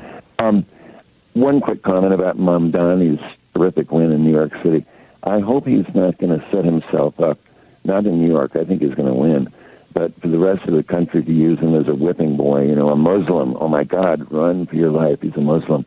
He's only 33. He knows nothing. More importantly, describing himself as a democratic socialist, actually using the word. So right away, they're already doing it. Going to call him a communist and try to scare the country. I just don't think it's going to work anymore, Nicholas. I think Bernie has. I don't think. I'm blunted hopeful. that. I'm hopeful. Yeah. I'm sure hopeful that it will not work any longer. The country, as you were just saying a moment ago, has been ready for Bernie for a long time. Mm-hmm. But the DNC and the Clinton machine never allowed that to happen. Here's a question for you, and I'm not sure you're going to want to answer it. I was talking to Matt about this, and he's not sure either, but I want to ask because it's on my mind for a while, about a month and a half. And a friend of mine on Sunday at a luncheon gathering asked me, because I've got him listening to you for the last few years, and he asked me the question, and I didn't know what to say because you have not said yourself. Here's the point. You have taken a few phone calls over the past, say, month and a half or so from a few different callers, 3 or 4 that I remember, and each of those callers suggested towards the end of their talk with you that they were expecting something really dire to happen. Mm-hmm. And you agreed with each of those callers, mm-hmm. and then never further extrapolated upon what you were agreeing to. Yeah. Would you please explain to your listeners now? I fully expect Trump to try to sabotage the 2026 election with an emergency declaration. And, is that what it is? Yeah, and if he does, I mean, this is the sort of thing that happened in the Old South in the between 1855 and 1861. And I fully expect that. I hope it doesn't happen, and if it does happen, I hope it doesn't work. That's what I expect, Nicholas.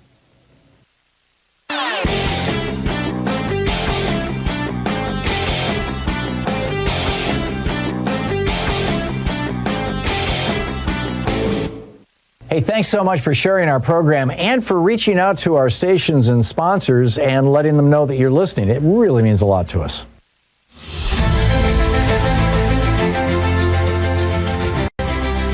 Welcome back. It's 10 minutes before the hour. Picking up your calls. Here's Steve in Oklahoma City, Oklahoma. Hey, Steve, what's on your mind today?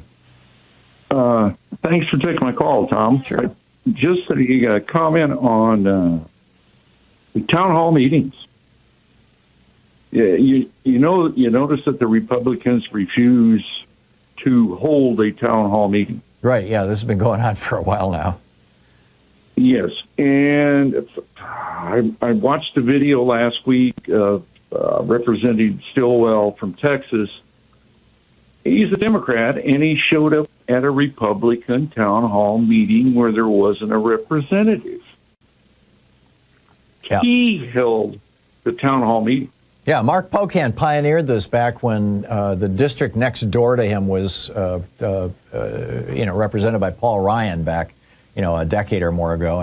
And this was when Mark first started coming on our program. And he started holding town halls in Paul Ryan's district because Paul Ryan never would. And, now a bunch of Democrats have taken a lesson from him. And, of course, Bernie's doing his anti-oligarchy tour and taking it. Bernie's going down to, or did he already go? I don't recall. Down to Mike Johnson's district in Louisiana. To me, the Republican Party votes the way it does because they believe what they're told. I agree. But I want to know when they're telling them and who's doing the talking, because if you don't hold a town hall meeting, who are you talking to? Yeah. Well, you're talking to the lobbyists. I mean, that's fairly obvious.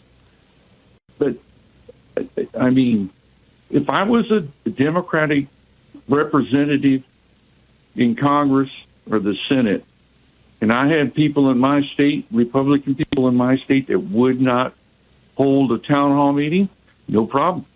I'll hold it for you. Oh, every Democrat should be doing this. We've got maybe 20 Democrats that are out there doing this, and there should be 200. I'm with you. Steve, I need to move along, but I completely agree. Would I what? Just think of the state of Florida. You could turn the state of Florida around. No, I agree. We need a shadow cabinet, and we need every Democrat in the House and Senate to be holding town halls in the districts of their Republican colleagues. It's just, and sadly, the Democratic Party doesn't appear to have any leadership, with its current DNC chair. Nobody's organizing this kind of stuff, and it's deeply disturbing. Steve, thanks for the call. Mike in Marietta, Georgia. Hey, Mike, what's on your mind today? Got a question. You may have answered it already, but I had the idea the other day.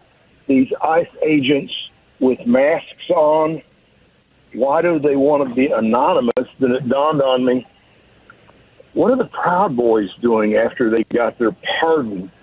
Could we be looking at convicted felons with face masks on? Do you have any thoughts on who they might be? I think that's extremely likely. Okay. We don't know who these people are. We don't know what kind of hiring is involved. The entire system and process is incredibly opaque. Pam Bondi and, Cosplay Christie and Thom Hartmann are not telling us, anything about what's going on. It's just absolutely wrong. And now you've got, civilians imitating ICE. Very easy to do now since you don't even need ID. Using that to literally to rape people and to rob people and to assault them. And it's just wrong. It's just wrong on every single level. Mike, thanks for the call. Emma in Seattle. Hey, Emma, what's on your mind today? Hi there. I just wanted to address what you were talking about earlier related to Mamdami's plan about city-run grocery stores. It is addressing food deserts, but it's also something cannier and much more reproducible also in other jurisdictions. It's a plan to break up monopolies and restrain profiteering due to preferential pricing from the large grocery distributors. That's why Lena Khan is campaigning with him. So the idea is that, local bodegas, mom and pop groceries, even medium-sized grocery chains can't make it because of the anti-competitive practices of the kind of monopolist grocery distributors. And they collude with the mega chains and the giant corporations that have national presence.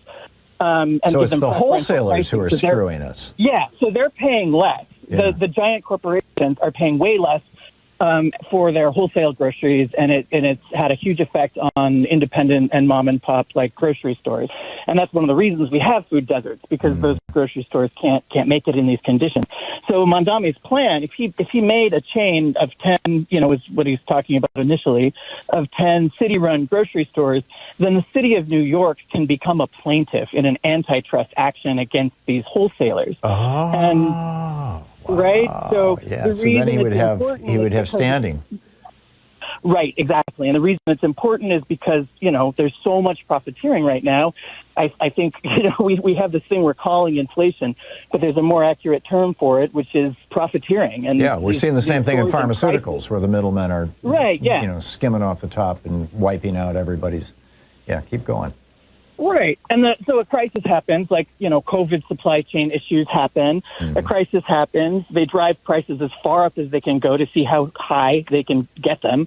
And then when the crisis passes, they keep the prices high. And then exactly. That money is going to shareholder dividends. It's not going into the businesses or back to consumers and amenities. So it's profiteering and not inflation. And a lot of the pinch on regular working people's pocketbooks these days. And I think And not just shareholder dividends. This is going to giant bonuses for the CEOs and major senior executives. And apparently the Republicans in the Senate want that to be considered tips so you don't pay taxes on it.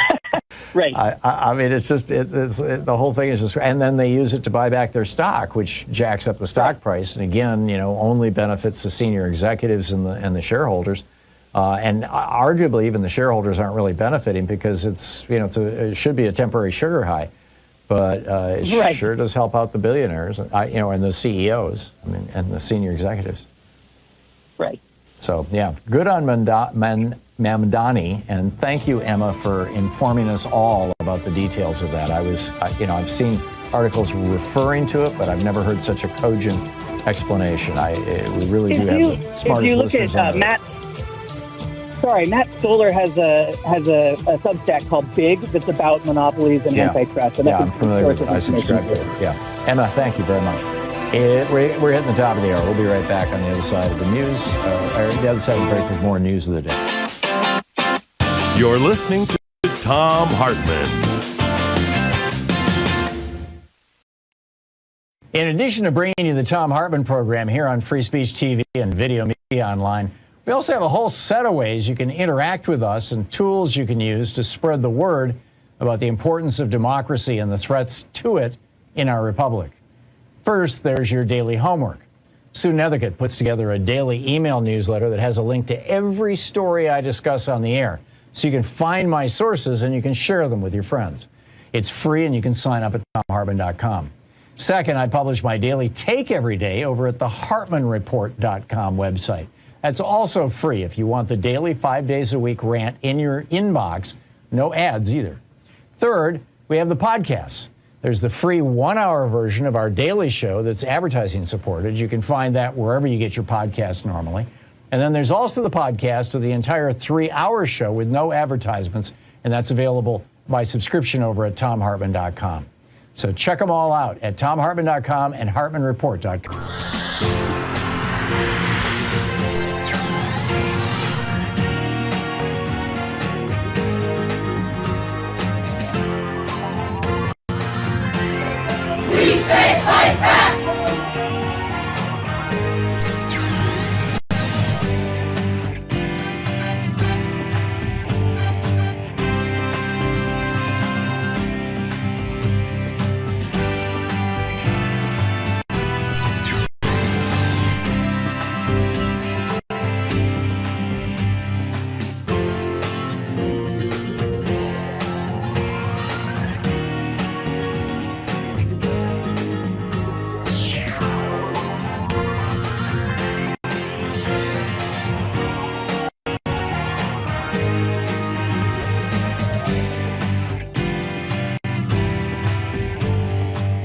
Our book today in the Thom Hartmann Book Club is Ezra Klein's new book, Why We're Polarized. This is from the introduction, and it's a couple pages into it. I'm starting out here. I have found that American politics is best understood by braiding two forms of knowledge that are often left separate: the direct on-the-ground insights shared by politicians, activists, government officials, and other subjects of my reporting, and the more systemic analyses conducted by political scientists, sociologists, historians, and others with the time, methods, and expertise to study American politics at scale. On their own, political actors often ignore the incentives shaping their decisions, and academic researchers miss the human motivations that drive political decision-making. Together, however, they shine bright light on how and why American politics works the way it does. There's much awry in American politics, and I won't in this book attempt to catalog all of it. But I've come to believe the master story, the one that drives almost all divides and most fundamentally shapes the behavior of participants, is the logic of polarization.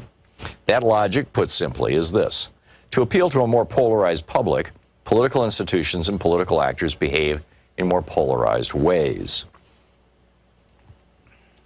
As political institutions and actors become more polarized, they further polarize the public.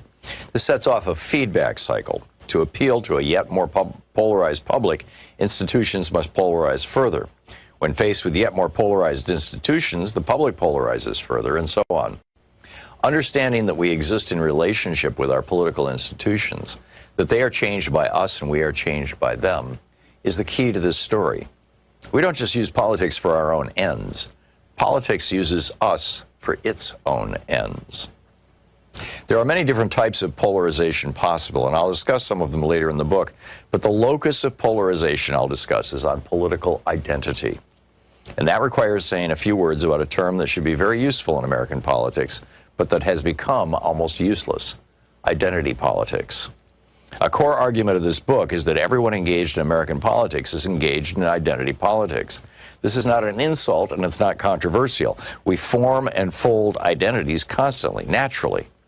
Identity is present in politics in the way gravity, evolution, or cognition is present in politics. That is to say, it is omnipresent in politics because it is omnipresent in us.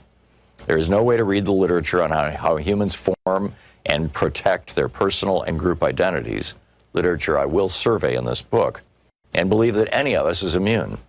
It runs so deep in our psyches, so activated so easily by even weak cues and distant threats, that it is impossible to speak seriously about how we engage with one another without discussing how our identities shape that engagement. Unfortunately, the term identity politics has been weaponized.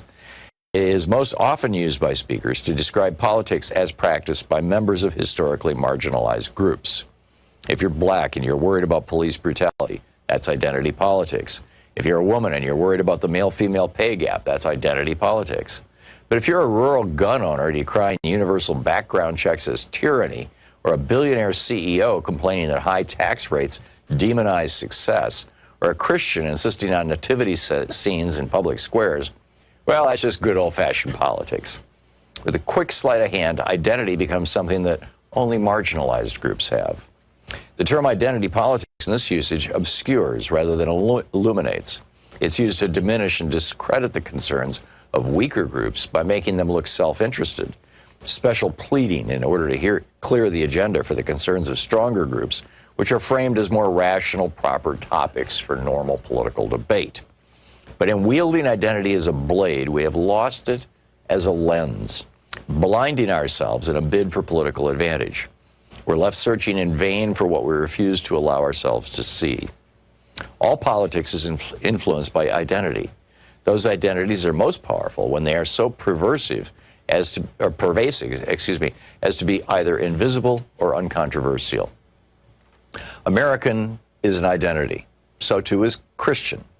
When politicians, including the irreligious, end speeches with "God bless America," it's not because they're making an appeal to a higher power, but because they're making an appeal to our bedrock identities. If you don't believe me, ask yourself why there are so few open atheists or even agnostics in national politics. This does not mean that politics is an equation solved by locating identity. Identity shapes our worldview, but it does not mechanistically decide it. And while we often speak of identity as a singular, it is always a dizzying plural. We have countless identities, some of them in active conflict with each other, others lying dormant until activated by threat or fortune. Much that happens in political campaigns is best understood as a struggle over which identities voters will inhabit come election day. Will they feel like workers exploited by their bosses, or heartlanders dismissed by coastal elites? Will they vote as patriotic traditionalists offended by NFL players who kneel during the national anthem, or as parents worried about the climate their children will inhabit? What we are often fighting over in American politics is group identity and status. fights that express themselves in debates over policy and power, but cannot be truly reconciled by either. Health policy is positive sum, but identity conflict is zero sum. The book, Why We're Polarized, by Ezra Klein.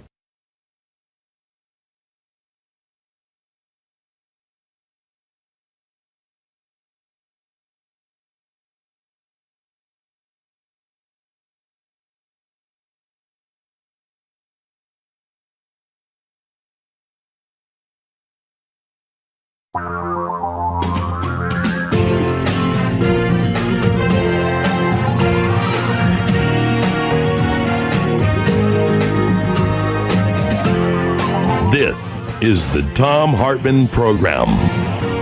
Hey, welcome to the third hour of our program today. Bob Kennedy is up to it again. This is totally strange. Now, keep in mind, Republicans historically have been the ones who have been downright hysterical about personal privacy. I mean, through my entire lifetime, I mean, the John Birch Society back in the 50s and 60s, the Nixon Republicans in the 70s with all their law and order rhetoric, McCarthy and, the communists are coming to get us in the 50s, all this stuff. And, it's always, the Democrats want to bring us a police state, or the Democrats want to have, big government that's looking over everybody and taking care of everybody and making sure. And, Obamacare and quack, quack, quack. And then we got into the wild conspiracy theories during the pandemic. Oh, yeah, there's microchips in the vaccines that Bill Gates put in there so Microsoft can make more money tracking everything you do and selling that information. And then someday they're going to use it for tyranny. They're going to crack down on you because they'll know everything you're doing because they got your microchip in you. And, we say this has been the Republican thing, right? For decades. Absolute hysteria about being tracked by the government. So Bob Kennedy comes out and says, and I'll just read it straight up. This is from the Daily Mail, the UK newspaper, by Luke Andrews Sr. Robert F. Kennedy Jr. wants to fit all Americans with a tracking device within the next 4 years. The Health and Human Services Secretary revealed his plans during a House hearing yesterday, saying the devices were key to the MAHA agenda. He said the technology could help people lose weight and exercise more regularly, as well as take control of their health and encourage good judgments about their diets, about their physical activity, about the way they live their lives. And he said, again, I'm just sharing with you straight up from this news story, no editorial yet.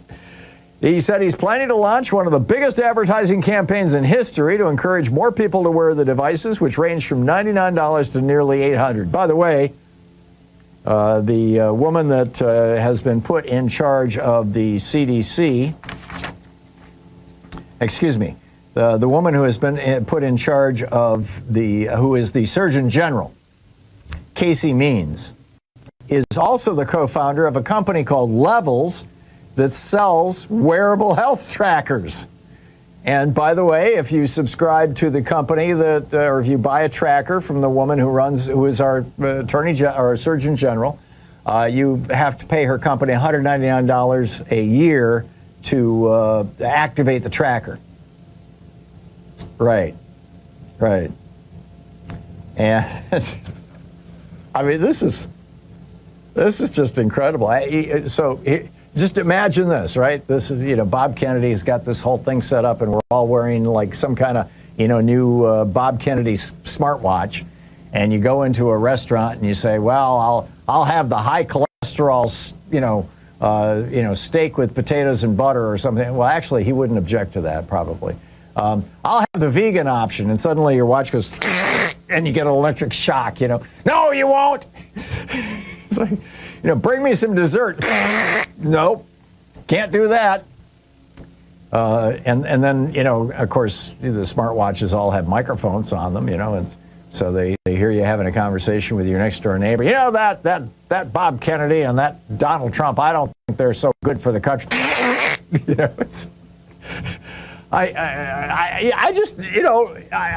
just astonished, just frankly astonished that Alex Jones isn't wetting his bed right now, that he's not just hysterical, that you know, the right-wing conspiracy nuts have not just gone off on this. I mean, Bob Kennedy announced this on X, and well, he did get a little bit of blowback. I mean, you know, one person said, you used to rage about these very subjects. You even made money speaking against EMFs, biometrics, surveillance, 5G, health, privacy, and so on.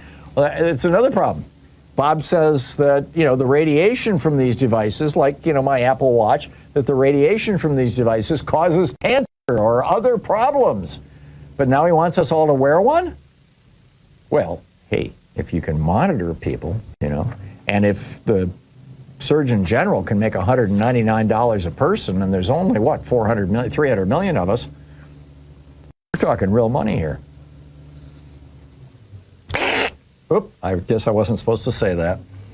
All right, meanwhile, Bob's CDC panel of outside vaccine advisors, it's called the Advisory Committee for Immunization Practices, is meeting today to review childhood vaccines and shots. They haven't had a full review of these things in about 7 years. And they're going to be looking at our vaccines. I don't have much more than that other than as I shared with you last week when I went through the names and policy positions of a number of the people on the panel. Bob, of course, fired all of the actual vaccine experts who have been working, with the FDA and the CDC and whatnot for decades, and replaced them with crackpots who are affiliated with his various groups. So I think we'll know more after the meeting, or probably weeks after the meeting when they've had time to go to ChatGPT and say, please come up with some more phony studies for us to cite. It's incredible how they got busted, for the hallucinations that these AI programs create. I mean, it's a real challenge. So, anyway, we'll see where it goes. I'm not optimistic, but one never knows. So, what's on your mind today? Let's pick up some calls here. Patsy in Arroyo Grande, California. Hey, Patsy, what's up? Hi, Tom. I'm calling in regard to that caller who wanted to do a national, the Second Amendment rights thing and form a militia. Well, it's highly illegal. But I found out we have a California State Guard here that's, it usually works with the regular National Guard, but it can't be federalized. And it's manned by volunteers. And I just wrote a letter to Governor Newsom because I think he's frankly in danger from Trump, that they're going to be gunning for him. And I think he needs, a little militia of his own to defend him, not to mention that we need it. I think he needs to beef it up, to make it like a paid position like the National Guard and, have camps and duties and, just try to get as many people involved in this, kind of like a Swiss, how the Swiss have a citizen army. Yeah. Yeah. And, yeah. He does have a division, or I don't know what they call it, battalion, a group, or whatever, within the California Highway Patrol, which is their state police department, that operates as if it was the Secret Service at the federal level. In other words, they're there to protect the governor and some of the senior officials. So he's got a security detail already. That's true. But the thing is, if the regular federalized National Guard goes up against them, they can't fight them. But if we have our own National Guard, and the reason I'm also bringing this up is because we've had a lot of ICE raids going on in my area, in the agricultural area, because we're very agricultural here, strawberries, vineyards and stuff. Sure. And they're even hog-tying grandmothers. I'm 85 years old, and I've been going to protests and with my walker.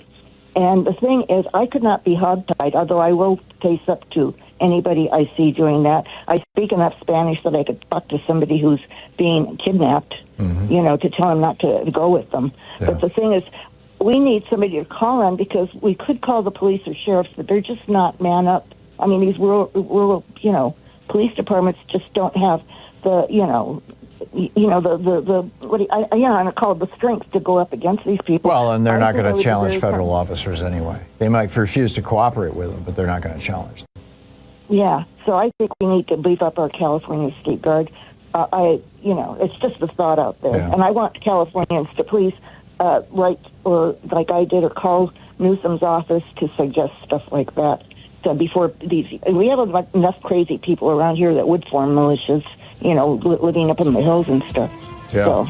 No, I get it. I totally get it. Patsy, thanks. Thanks for the call, and thanks for sharing all that information. It's coming up on 16 minutes past the hour. I'll be back with more of your calls here in this third hour of our program. On the other side of the break, it's your media support group for We the People of America and the world. We'll be right back.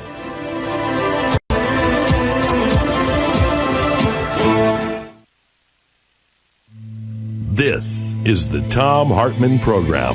Taking back the mainstream media 3 hours a day, 5 days a week, right here. I'll be right back with you.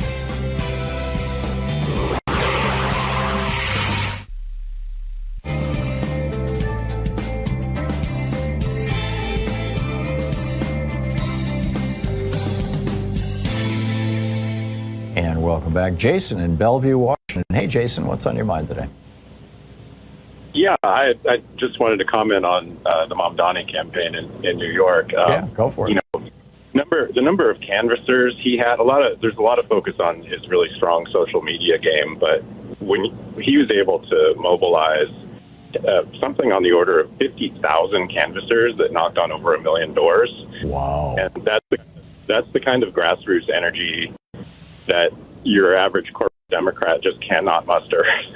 That's what that was what Elon Musk provided to Trump's campaign, and I thought it got way too little publicity. But most of that $200 and some odd million that Musk spent was on paid canvassers, going door to door in 5 or 6 of the swing states, and it seems to have produced a substantial result. I mean, apparently that's the gold standard of convincing people to vote. Yeah, for sure. And it's, Zoran is a really movement-oriented candidate. And, when you think back to after Obama was elected, he promptly, abandoned and dismantled the grassroots energy that got him elected. And, I don't think Mamdani is going to continue building his grassroots movement.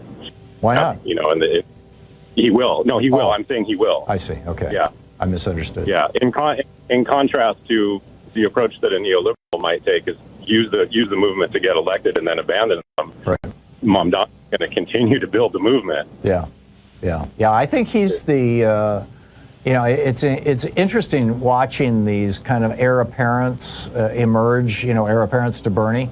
First it was AOC, and now there's a lot of talk about her for president, actually. And the role that AOC played. The role that AOC played in endorsing Mamdani was really important as well. Huge. She kind of acted as a kingmaker in that role. Yeah, especially when Bill Clinton and did Kathy Hochul endorse Cuomo, or did she withhold an endorsement? I'm not sure if she endorsed, but Clinton endorsed. Clinton did, and Bloomberg did. The former mayor. And threw money in. I mean, it's that he's a giant killer. I mean, this guy he's David versus Goliath. Yeah. And, I think Bill Ackman, the billionaire, came out today and said that there's $100 million available for a candidate who challenges Mamdani. So the choice here in November is going to be, you want that position purchased by billionaires or not. Well, it'll be interesting to see because, basically you've got 2 other major candidates. You've got Curtis Sliwa, who already has the GOP nomination locked up. And then you've got Eric Adams, who's kind of the current disgraced mayor who's going to run as an independent. And my thought was that those 2 are probably going to split the right-wing vote. So no matter how hard they try to beat up Mamdani, I'm still not used to his name. I think he's going to become mayor.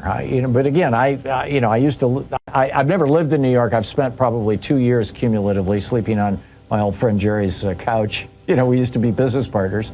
And so I followed New York politics a lot, but mostly back in the 70s and 80s was when I was really spending a lot of time in the city. So, but we'll see. We'll see, Jason. The general election is going to be in November, right? It's with everybody else. Yep. Yeah, that's what I thought. Jason, thank you so much for the confirmation and appreciate the call. It's 20 minutes past the hour. I'll be back with more of your calls in just a moment. Stay tuned.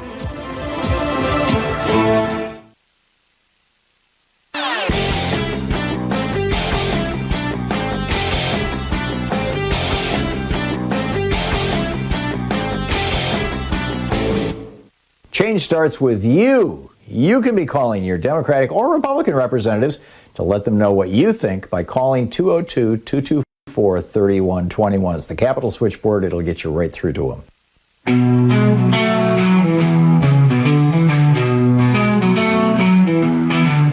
It's a tale as old as time. The rich get their fill while the hard times roll and folks paying the bill. They'll tell you it's tightening belts or living lean, but in boardrooms and mansions it's cash that's king.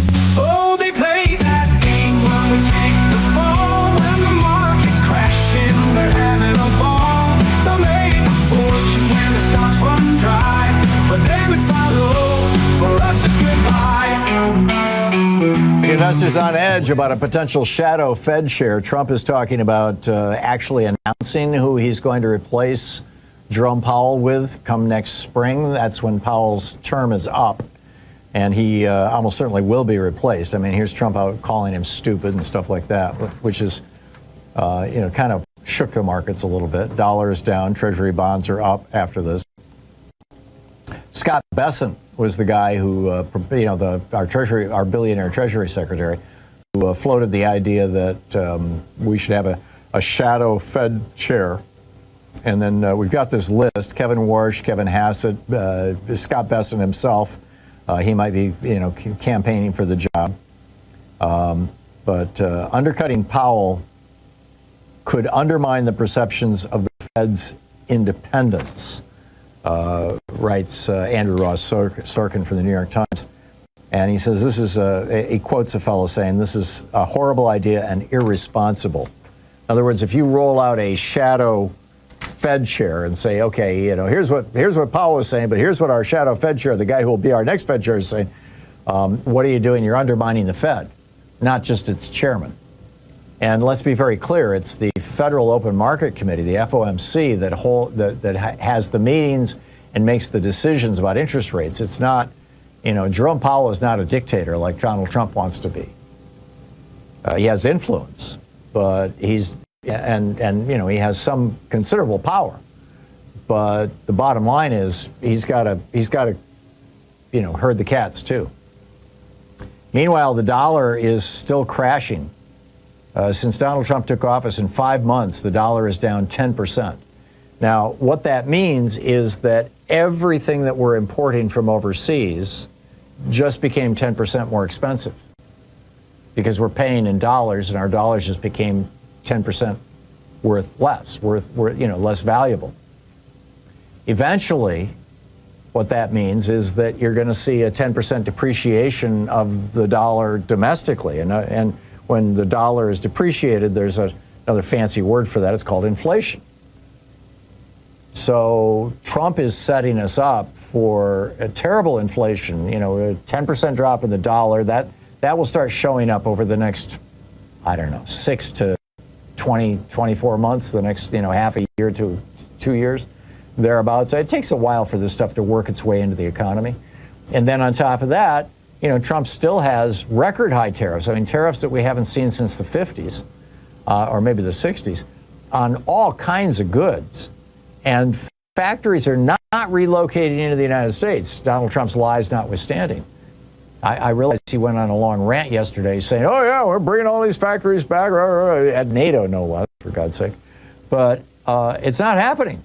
And why is it not happening? Because, hey, if you were the owner of a factory, if you were the major stockholder, if you were the CEO who has to answer to the board, if you were the person with the responsibility for a billion-dollar corporation, and you were making your things in China or Malaysia or Mexico or wherever, and you're having to pay these tariffs, And you're thinking, hey, maybe I should build a factory in the United States, but you're looking and saying, Congress didn't actually pass these tariffs. And the Constitution says only Congress can do this. And Trump is doing this under an emergency authorization. It's pretty sketchy. He's in the middle of a lawsuit. He may lose all of his tariffs. And if he doesn't lose all of his tariffs, he's only going to be president for the next 3.5 years. By the time the next president comes in, I'll just be finished building my factory, and the next president might be another neoliberal who will come in and say, to hell with the tariffs. We want that cheap Chinese junk. And you're screwed. So nobody's going to be, the way that Trump is doing these things, as you know, I'm a fan of tariffs. I'm a fan of trade protectionism. I'm a fan of the United States becoming relatively independent. I don't frankly care if we make shoes here or not, but I do think that we should be making chips and computers and washing machines and cars, all kinds of, heavy stuff and high-tech stuff and the things that are critical to our military and to our economy. But the way that Trump is doing this is just stupid. I mean, Lawrence O'Donnell has been kind of if you don't catch his show in the evening, he's just been the leading voice on Trump is not a bright man. He's just not that smart. And he's very easily influenced by the people around him. Whoever talks to him last typically has the say. And Trump is just like constantly screwing everything up. And it's getting worse and worse day after day. This was so much on display at NATO. So anyhow, I got to tell you about the housing market, then I'll pick up your calls. What's on your mind? 202-808-9925 is our telephone number. I'll pick up your calls on the other side of the break. It's the Thom Hartmann program, the place where we dare to ask, is Walmart a person? And we dare to say no. The Supreme Court, the Republicans on the Supreme Court got that one wrong too. You're listening to the Thom Hartmann program. Call 202-808-9925. Right back with your calls after this. Stay with us.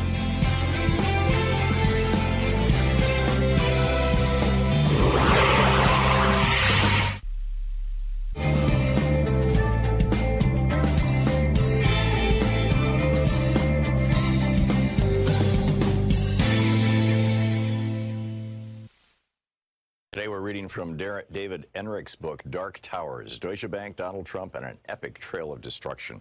This is from Chapter 10. It's titled The Mar-a-Lago Prize. In 1905, a German immigrant living in the Bronx set up a small barber shop on the ground floor of a newly constructed building at 60 Wall Street, in the heart of Manhattan's booming financial district.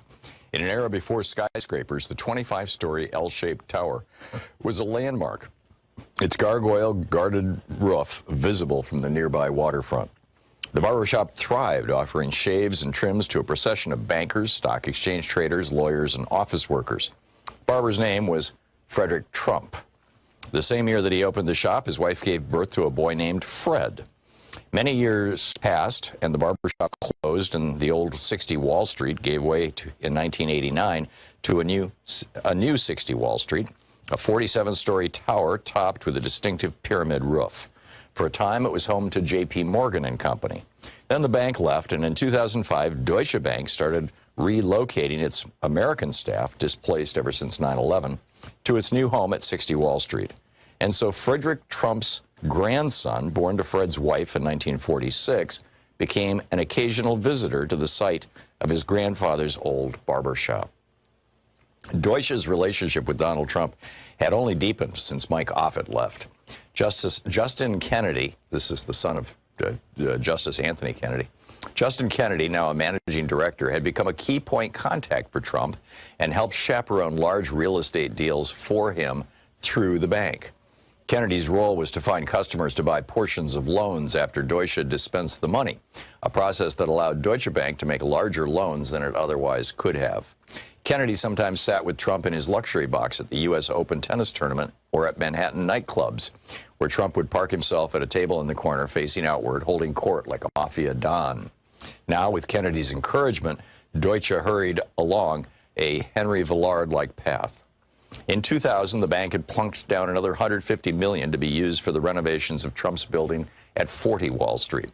The next year, Deutsche agreed to extend Trump a mortgage worth more than $900 million, at the time the largest ever on a single property, so he could buy the General Motors building on the southeastern corner of New York's Central Park. Trump already owned half of the 50-story building. He wanted the rest. And in 2002, Deutsche agreed to refinance about $70 million that he owed on some of his Atlantic City casinos. Those loans came out of Deutsche's commercial real estate division, which Kennedy was helping to run.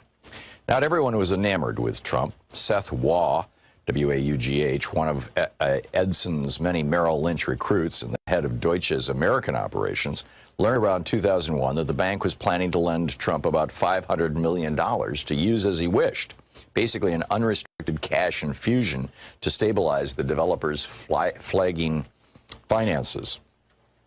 Waugh had previously witnessed up close the carnage that Trump could inflict on imprudent financial institutions. At Merrill, Edison had assigned him the task of mopping up after Trump defaulted on nearly $700 million of bonds that Merrill had helped sell for his Taj Mahal casino in Atlantic City. Waugh was in no hurry to repeat the experience at Deutsche. He voiced strong objections to the proposed new loan to Trump, in which Trump would not have had to put up any hard assets as collateral, and the deal soon died. The Waugh-Trump relationship rumbled on. In 2003, another arm of Deutsche, focused on helping companies raise money by selling stocks and bonds to investors, agreed to work with Trump. The point man on this part of the relationship was Richard Byrne, another Merrill veteran who had been involved in the Taj Mahal debacle. Byrne had helped sell the ill-fated Taj bonds to investors. Now Trump hired Byrne's group at Deutsche to issue bonds for his troubled Trump hotel and casino resorts. Byrne knew this would be an uphill battle. Not only had Trump defaulted in the past, but he also had recently been taunting investors that he might stop paying back other outstanding bonds. Waugh didn't warn Byrne about the recently rejected $500 million loan, and so Byrne organized a roadshow for Trump to meet with and try to win over big institutional investors. He escorted Trump to meetings all over New York and Boston. At every stop, boardrooms and auditoriums were jammed with traders, fund managers, senior executives, and secretaries curious to see the Donald show, and Trump didn't disappoint. He rocked, he rolled, and he delivered wildly optimistic and inconsistent financial projections. Afterward, Trump called Byrne to ask how much money they'd raised. The answer, alas, was virtually zero. Byrne braced for an explosion as he explained to Trump that though he'd been treated like a celebrity, nobody trusted him with their money. Trump took the rejection in stride. "Let me talk to your salespeople," he requested. Byrne agreed, and Trump came to deliver a pep talk. "Fellas, I know this isn't the easiest thing you've all had to sell," he acknowledged, "but if you get this done, you'll all be my guests at Mar-a-Lago." Trump was always good at pushing an audience's buttons. A weekend with Trump at Mar-a-Lago, bragging rights that not even money could buy, and this new incentive did the trick. The salesman worked the phones, cast a wider net for more clients, and managed to sell an impressive $485 million of junk bonds, albeit at a high interest rate that reflected investors' fears that Trump might default. The book Dark Towers by David Enrich.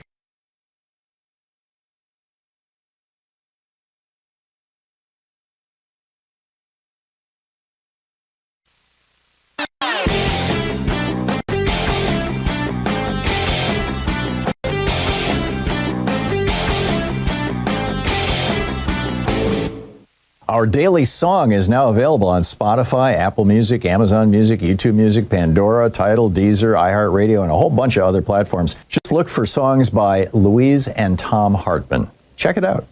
You know, other countries enjoy benefits like free health care in college, modern mass transit, affordable housing, food, and drugs. They also have inexpensive internet and phone service without companies listening and selling their information. Schools that don't need to mention school shooters. Streets and parks filled with pedestrians and children instead of tents and homeless people. We, on the other hand, have the world's largest collection of billionaires. Most Americans probably didn't realize this was the choice they were making back in the election of 1980 when Reagan and Bush promised morning in America. But here we are.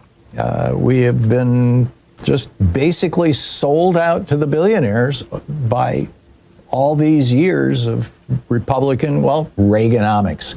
What do we do about it? Well, there's a lot we can do about it, and it starts with getting politically active. There's a great op-ed about this over at HartmannReport.com. It's titled, America Chose Wealth Over Well-Being. Check it out.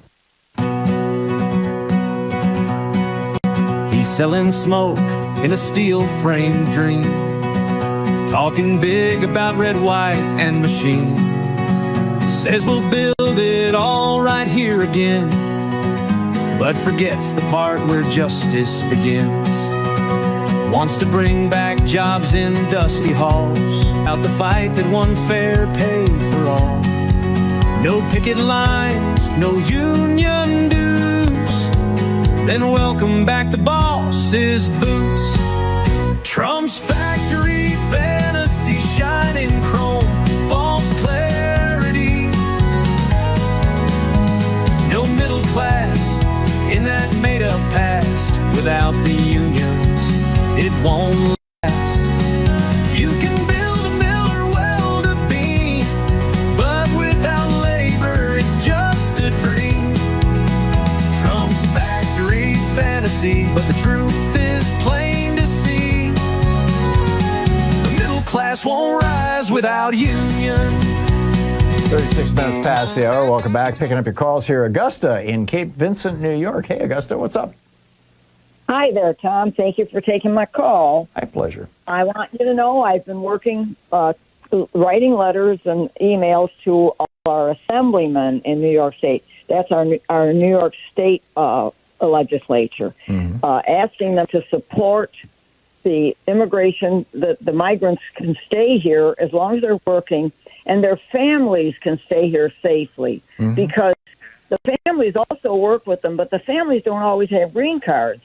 Yeah. And that tends to be a problem. And, of course, Holman is in the next township from here, and he made sure that those 3 kids were taken, and then he got them back. But, you know, that's been going on. But we have to continue to write to our just grassroots politicians. And I write to them whether they're politicians, whether they're Republican or Democrat. That's wise. I have Senator Kim from New Jersey now corresponds with me. And I'm not sure what he is. I don't know whether he's a Democrat or a Republican, Senator but I know Kim is a he's Democrat. He's a Democrat. Okay, but I have, told him how I feel about certain things. He corresponds back, and also Brooke is her last name. I can't remember her first name. Yeah, she's also a Democrat. She's also been corresponding. So once you start corresponding with these people, they will stay corresponding with you as long as you keep trying. Yeah, and. I will tell you, I had an experience when Trump said he wanted Canada to be the 51st state. My name is pretty well out there because professionally I have a different name, and I'm known. I mean, I'm known in the internet, and I'm known in the music world, and people know who I am. So I corresponded with a very good friend of mine who was a big businessman in Toronto. And I said, oh, gee, don't worry about 51st state. I said, I'd rather that we became the 13th province of Canada. At least we get free health care and free college. Yeah, and he laughed. He said, you're under a dictator there. And I said, yeah, I know. And that was after and I said to him, did you get my email last week? And he said, no, I did not. And all of a sudden, I realized that the email had gone from my site, from the email that I sent. 5 days after it disappeared, it reappeared in on my site with some words changed. Well, that's weird. This is because this is what Hitler did in the 30s. He made sure that people could not communicate with each other. Yeah. Oh, he was monitoring the mails. That's the same thing they did in the Confederacy. You think somebody's monitoring your email? I mean, it's possible that your email's been hacked. Yeah. Well, yeah, it's more likely that it was hacked. Yeah. I hate to say that the government did it, but I do have a name that's out there and, professional. I get it. But anyway, trying desperately to make people, the governor of Vermont, who is a Republican, supports the idea of supporting migrant workers and their families because we need them for harvesting, etc. Yeah. And New York State stands to lose an awful lot of money economically here if they don't keep them, because Chobani wants everything that comes off of a dairy farm in New York State, because he's built 2 facilities in this state, one in my own county, to produce yogurt. Yeah, and no, I get it. It's going to be big, too. Yeah. Yeah, and he's going to need all the workers to keep these farms going. And it's been my experience. I taught school, and I'm seeing a generation of kids here coming out who believe that they're entitled, and they're busy getting marijuana, smoking, and they're busy drinking. They're not really looking for jobs. Yeah. And that's sad. Yeah. No, I get it. Augusta, I need to move along, but thank you for sharing your thoughts on this, and I think your analysis is spot on. Lucy in Lombard, Illinois. Hey, Lucy, what's up? What's on your mind? Hey, Tom. I am calling about the mayoral election. I'm so happy about it. Mm-hmm. My concern is that I was hearing some of the pundits talking today, and they were saying things like, well, how is he going to move to the left to appeal to people? And I don't know why he has to move. I'm sorry, move to the center. Yeah. Because that's what Democrats have to do to get the votes. At least in the theory of James Carville, who is largely discredited, in my opinion. But yeah, I get it. Yeah. They're saying, the suburban voters won't vote for this guy. And you mentioned the DNC chair, who I am totally not impressed with at all. I'm voting David Hogg out, that kind of thing. We need to get the young people involved. They want action, and they have not seen action.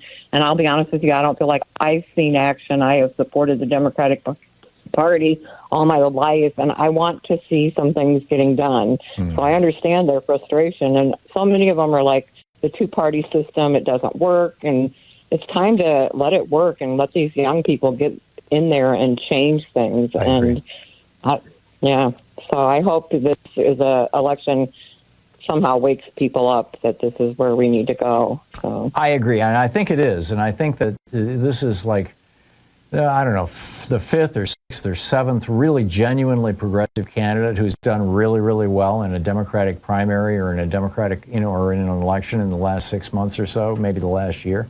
The party is changing, the electorate is changing.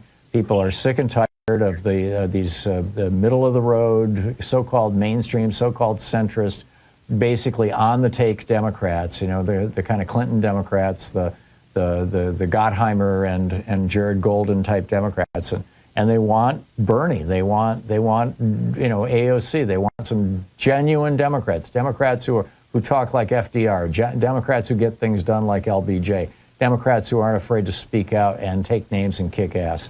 And I think that's a great thing, and I'm very optimistic about the future as a result of it. I hope so. And that's once they get into these offices, they need to put their plans in action. Yeah. Because Amen. If they don't see anything happening, then they get frustrated too. And that's where we need to be active locally as well. You need to be paying attention to your in Illinois. I think it's the House and Senate, right? In Illinois, you don't have like an assembly or something. Yeah, and the same, whatever state you're in, you need to be paying attention to who represents you and reaching out to them too, and even your mayor. Lucy, thank you. Thank you. Spot on. Good talking to you. Barbara in Northern Illinois. Hey, Barbara, what's up? Thanks for listening to Sirius XM. Okay, I'm very excited because I've been doing a lot of homework on who are these new hires for Homeland Security that's rounding people up and taking them off to be put on a plane somewhere. Okay, they're not new hires. I called and I made phone calls and I checked around to find out who hires ICE agents. Okay, nobody does. They're not ICE agents. They're a marauding gang off the street, and they're either, like old Iraq military, or, like they had the prince over in Iraq, or they're just a group of guys from Joe's Bar down the street. Yeah. And they're working under bounties They're not working for our government. Yeah, I read an article limited. suggesting that ICE is paying a $1,000 bounty if you capture and a lot of these may be bounty hunters, and again, bounty hunters should have no authority at all, to snatch somebody and off their the public street. paperwork. There's complaints about their warrants are screwed up, if they even have them. Yep. Because they're working off of bounty. No, I get it. I get it, Barbara. We need some transparency here. We really do. And but this the is just wrong. congressmen that have been trying to get into the detention center. Oh, and they're being blocked out. You're right. Barbara, thank you for the call. 45 minutes past the hour.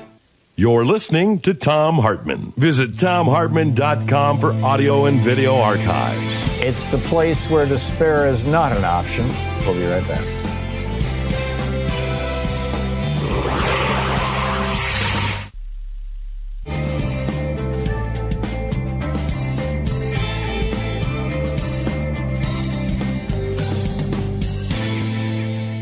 And welcome back. Joseph in Bovey, Minnesota. Hey, Joseph, what's up? Hi, Tom. It's been a while since I called in. I'm the guy that writes the COVID newsletter. I know.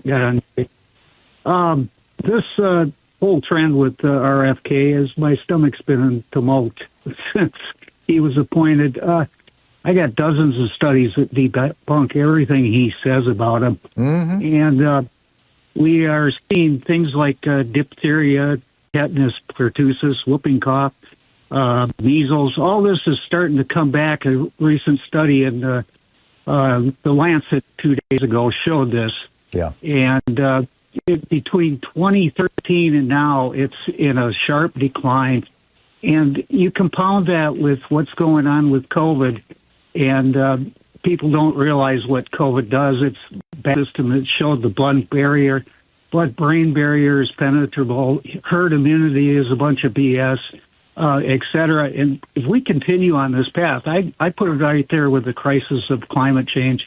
We are in trouble as a human species because the projections are nearly over 90% will have some form of long COVID within the next 20 years. And it's just going to continue to get worse, and we let it continually mutate, not do anything to stop it. So I think we're in a big world of hurt, and RFK Jr. couldn't have came at a worse time. So, Joseph, there's a theory that, there's four main coronaviruses that make up the common cold, and they kind of take turns, and they're constantly mutating, but they're all, they're pathogens, but they're not really all that deadly. You get the common cold, and it's an irritation for a few days. But the theory is that every single one of them started out as a major, incredibly deadly virus that escaped from the wild and infected humans, and then over time just mutated to become less and less destructive as a way of being more and more easily transmitted and tolerated. And that this COVID-19 virus is undergoing a similar process. And therefore, each generation of the new virus is probably going to be less destructive, less pathogenic. What do you think of that? That's another one of those theories I think we can rewrite the textbooks on personally. There's too much evidence. You get COVID now, it adapted so that it's asymptomatic, and what it's doing is it's just able to reproduce more because it's infecting people when we're not doing anything to stop it. And we're going to continue this cycle. Well, that was my point, that it's less deadly, therefore it's more transmissible. Yeah, it is less deadly in the short term, which we saw at the beginning of the pandemic when our death rates in this country were about 10%. It's down to about 0.1%. But what we are not factoring in is all the other genes it's activating within our viruses within our system. No, I get that. Yeah, and if long COVID is a deadly disease, there's no treatment for it. It's in a similar spot as HIV when it was first discovered. So another good reason to get yourself vaccinated and wear your mask if you're in an insanely public place. Joseph, thank you for the call. It's always nice to hear from you, and I read your newsletter when you send them out. Thank you. It's 10 minutes before the hour. I'll be back with you in 60 seconds, and we'll continue picking up your calls here. Stick around.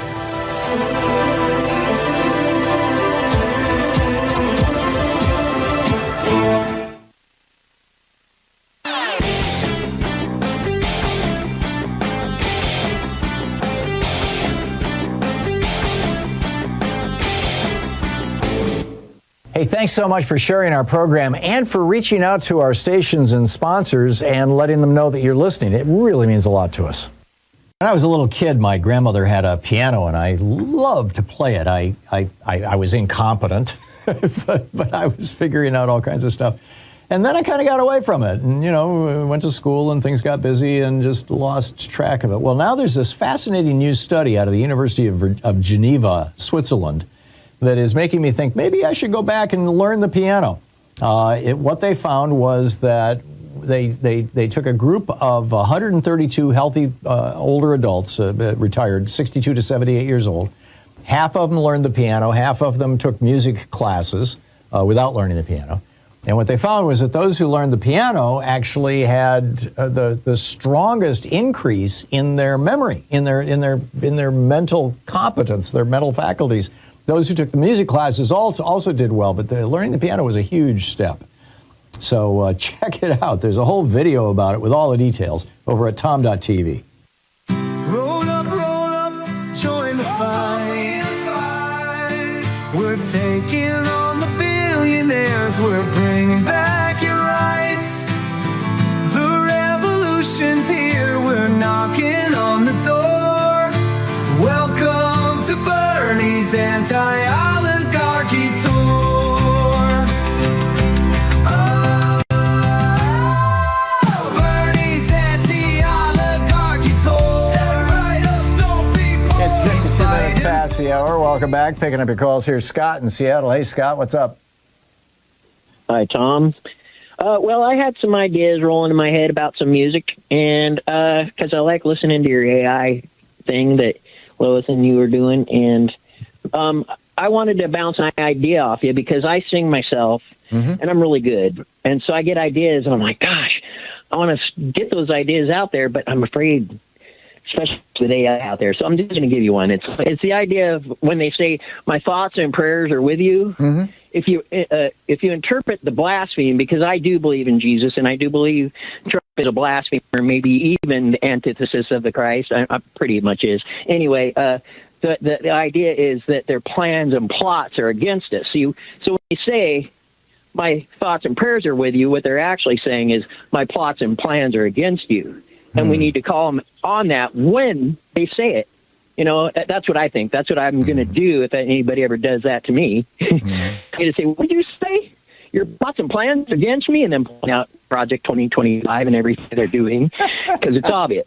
Yeah, I get it. See what I'm saying? I get it. Good one, and that's Scott. how easy it is to call it blaspheme if you're on the beam, So, but I do want to.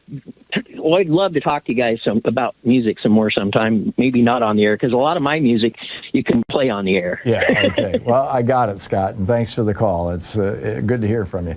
Allie in Madison, Wisconsin, or is it Ollie? It's Allie, right? It's Allie. Hey, Allie. What's up? I've been kind of harassed by somebody who is from the National Health Institute survey. I don't know if you know anything about that survey, but he's gotten into my about it. Okay, he's gotten into my locked apartment building and knocked on my door twice. I've gotten 2 phone calls. I've gotten about 6 letters saying that I should respond to this survey, the National Health Institute survey. Well, I looked it up, and it says it's voluntary. But I wouldn't give any information to the current National Health Institute with RFK involved. I agree with you. I would just tell him to get lost. Well, I did, and he keeps bothering me. So I'm just hoping if he's listening, it's voluntary, and I'm not going to answer you. Yeah.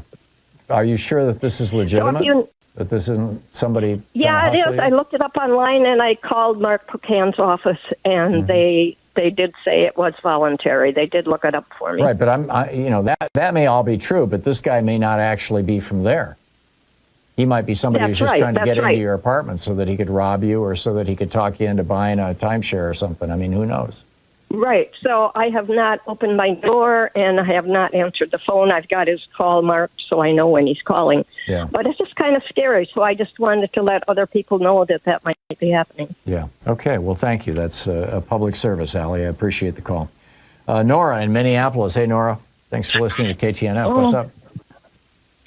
Hey there, Tom. I wanted to call about 2 weeks ago, but didn't quite get to it because I wanted to tell about our great Melissa Hartmann, how she fell on her sword 2 weeks ago so that we could have a budget for 2026 and 2027. Right, and then she got murdered. And then she got murdered. But and I think that was not related to this. Right. I don't know if you heard about it, but our state legislature was 67 to 67. Mm-hmm. There was no majority. They could not pass one thing without the other party, because they all stick together like glue. Right. And when it got to the end and they couldn't finish it, and then they had to go on for about a week having these meetings, trying to get them, because they tried everything else they could. And there's a video of her in tears because she said, we tried everything else we could, but the Republicans demanded that they would pass the amendment to remove illegal immigrant adults from Minnesota Care, the subsidized health care plan, right, at state subsidized. And because they had already fought out that they would not remove the kids, they made the compromise that they would remove only the adults. I got it. Nora, I got to run, but thanks for the update, for the information there from Minneapolis. I appreciate it. And thanks for being with us today. We'll be back tomorrow. Anything Goes Friday, same time, same place. In the meantime, don't forget, democracy is not a spectator sport. It requires all of us, and that includes you. So get out there, get active, tag, you're it. Have a great afternoon. Be good to yourself and folks and friends around you. And stay safe. I'll catch up with you.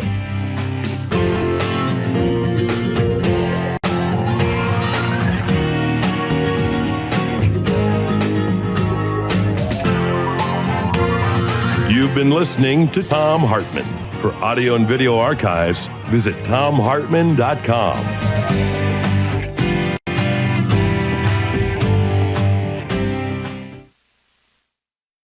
In addition to bringing you the Thom Hartmann program here on Free Speech TV and Video Media Online, we also have a whole set of ways you can interact with us and tools you can use to spread the word about the importance of democracy and the threats to it in our republic. First, there's your daily homework. Sue Nethercutt puts together a daily email newsletter that has a link to every story I discuss on the air, so you can find my sources and you can share them with your friends. It's free and you can sign up at thomhartmann.com. Second, I publish my daily take every day over at the hartmannreport.com website. That's also free if you want the daily 5 days a week rant in your inbox. No ads either. Third, we have the podcasts. There's the free 1-hour version of our daily show that's advertising supported. You can find that wherever you get your podcasts normally. And then there's also the podcast of the entire 3-hour show with no advertisements, and that's available by subscription over at thomhartmann.com. So check them all out at thomhartmann.com and hartmannreport.com.